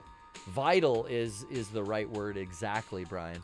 So yeah, we thank you so much for wanting to come on. I'm so stoked that you came to me at the school and told me like, hey man, I'm a Mega 64 fan from like way back. I was really scared of being like, oh, okay, another fanboy, great. It's like no, I love. I feel like I can make a very instant connection with people who come to me and let me know like, hey, I know what you do, and like I appreciate it. It's like, oh cool, we have like a fucking jumping off point there, you know what I mean? There's a bit of a history. Yeah. So yeah, I can't thank you guys enough. This was super fun. I'd been looking forward to it for we've been trying this for a couple weeks. Well, it's interesting. There's so many homies that I've made over at Primal now that want to come on. I'm trying to space it because I don't want to overwhelm my audience with wrestling every week, but there's a lot of crossover, and in my life, it's a big part of what I've been doing for the last like 2.5 years. So I know that they enjoy hearing about it, and I hope I'm not burning you guys out, but I love the perspectives that we can share. So yeah, anything else you want to plug? I know we got your Instagram down there at the bottom of the screen, but also on Blue Sky. If you want to hang on. We're going to get the Blue Sky plugs out too. Yeah. That was the one thing I was just like, when that came around, I was like, man, I'm not jumping on another social media. But I kind of regret it now. Yeah. Ref Burnquist is the Blue Sky handle. If you want to give that a follow. Hell yeah. And if you're in Southern California, if you're in San Diego, please just like less of me plugging myself, but just plugging the scene, because like there's so many hardworking people that I want to see like just break out and go everywhere. Like I want to I want us to eventually lose people like Jake Redondo, because they're out doing everything everywhere in the world. So yeah, Pumpline, support the scene. CJ, support the scene. Yeah, Tyreek, Pumpline, absolutely. Tyreek, local wrestling. That's about it. I didn't really have any projects other than, just, hey, cool, come see cool SoCal wrestling. He's out here doing it, just like I'm out here trying to do it. But, Guys, that's what it's all about. Go support your local indie show. If it's $20 and kids get in free, be there. Do it. And I would say, man, I am blown away at the talent we have at Primal Pro Wrestling. So come on down to Chula Vista. Come on down to any of our alehouse brewing shows like Terror Dome. Come see Heart and Soul because they just announced that they are also going to be at the Chula Vista location. This popped up while we were on stream. It's not up at the old spot. It's down at the new spot. Oh, hey fuck now. yeah. Just confirmed. They got Mustafa Ali, dude. That's going to be sick. Who I refereed back in 2016, I want to say. Damn. Yeah. That's TV talent right there, kid. All right, well, that's a big deal. I am going to hit our last little amount of plugs, unless we got any last minute. Hit it. Do we no last minute points I need to look at, Brian? We're all caught up. I got to say thanks to everybody. Big shout out. Yeah, those who did contribute. Yeah. Give one more shout out to all our contributors. I know Vinny, but who else? Killer DLS. Killer DLS, Vinny, The Animal, Mugiwara, and Dragon Install are those are the only points, but that was a total of 40. So thanks everybody, and I really appreciate you guys supporting the PPS. Shouts out. Now, let's check out what Mega 64 has going on. I'm going to check in with our Twitter. That's the best place for me, anyway. X.com, as it's called. The Everything app.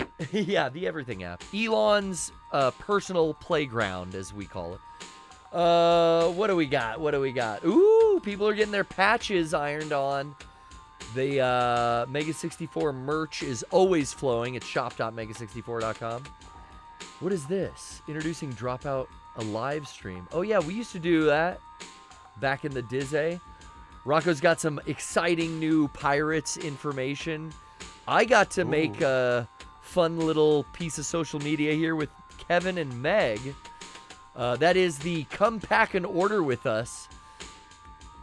Bill with 3 L's picked up a couple shirts, and you get to see how the sausage is made, so to speak. As good looking sausage. As Kevin packs an order.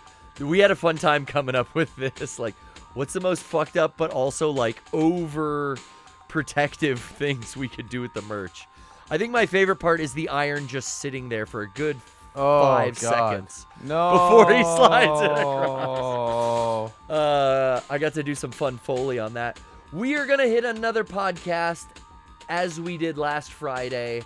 We talked about Super Bowl halftime shows, Valentine's Day, and so much more. But this Friday, we got another banger episode coming out. Wow, I haven't seen this in a while. Oh, man, I forgot. What was this costume? I was Yoshi in the back there.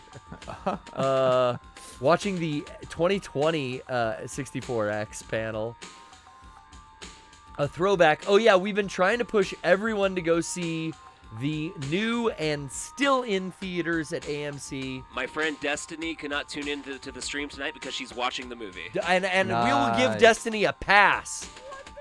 Because you should as well get down there and see Nirvana, the band, the show, the movie in theaters now. These guys have been so generous. Matt and Jay hooked us up with an entire episode that kind of, what we heard, like, gave them the boost to go and start filming the movie. They did a 64X episode for us. The last 64X we did, they were a big part of it. And they got to make fun of my dreadlocks, which I will never forget. All that and more.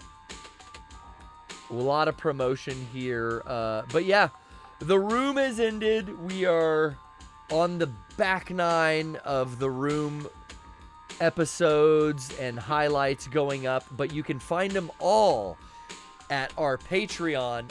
I think our friend Phil Thomas Cat has a little something to say about that.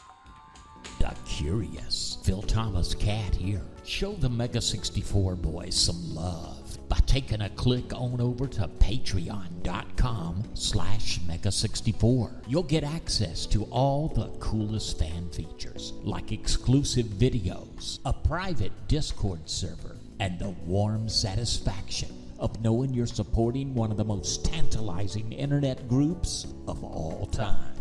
or hit shop.mega64.com to grab a Blu-ray or a slick new shirt. Talk about being a cool cat. Nothing beats rocking with Mega 64. Have a cool night. As Phil was saying, extended segments, all that you could ever hope for from the Room B is up right now on our Patreon, including the full 25-minute match. Well, there's a lot of intros and bluster, but the full match between the Rebel Storm and Strife. You guys get to see Strife's debut for the Mega 64 audience. Again, my intended goal for starting training 2.5 years ago. It's been fulfilled. But I want to just end on a little image here. I love that this happened. But guys, the Dead or Alive sex strike was a success. Let's go. We fucking won. We did? New Dead or Alive in development for the PS5. Yes. That's right. I will Brian. say exactly what I said to Smash Villain in chat. Bring back Mila's DOA 5 voice actress. I second that, chat. We did it. I agree. Did it. Yeah, Brian, you didn't catch the state of play where they showed us this beautiful shot of the new Dead or Alive game? I mean, the sex strike worked. That's all I'm saying. I'm happy about that. David, thank you so much for joining us today. Huge Brian, pleasure. Thank you so much. Thank you as always. We sure do love you. We'll see you everybody. next time. Take care, everyone. Take care. Good See you night. next week. Oh, I gotta pull a fucking song up. Oh shit! Gonna call it. So we're gonna call it. We'll play us out. Milk that's not from a cow. Play us out. Be You called can have milk. one kiss. What do you think? Yeah, Soy sure. Mother's jism. milk is not from a cow, and we call it milk. Doctor something to freak. They're talking about things like the soy milk, Right. you know, the rice milk. Why not? Yeah. What else are we gonna call it? Soy juice? You can't do that. Soy jism. Whoa! Soy jism. Soy jism. Soy jism. What did you say? What did Rosada. Soy jism. Gonna call it. Soy juice? You can't do that. Soy jism. Rosetta. Rosada. Okay, that's an option too. Yeah. Anyway, so the National Milk Producers Federation, they might actually like that one. They're saying that the term milk should. Soy jism. Soy jism. Rosetta. Hi, am I on the air? Gonna call it. Soy juice? You can't. Soy jism. Soy jism. Rosetta. Thanks.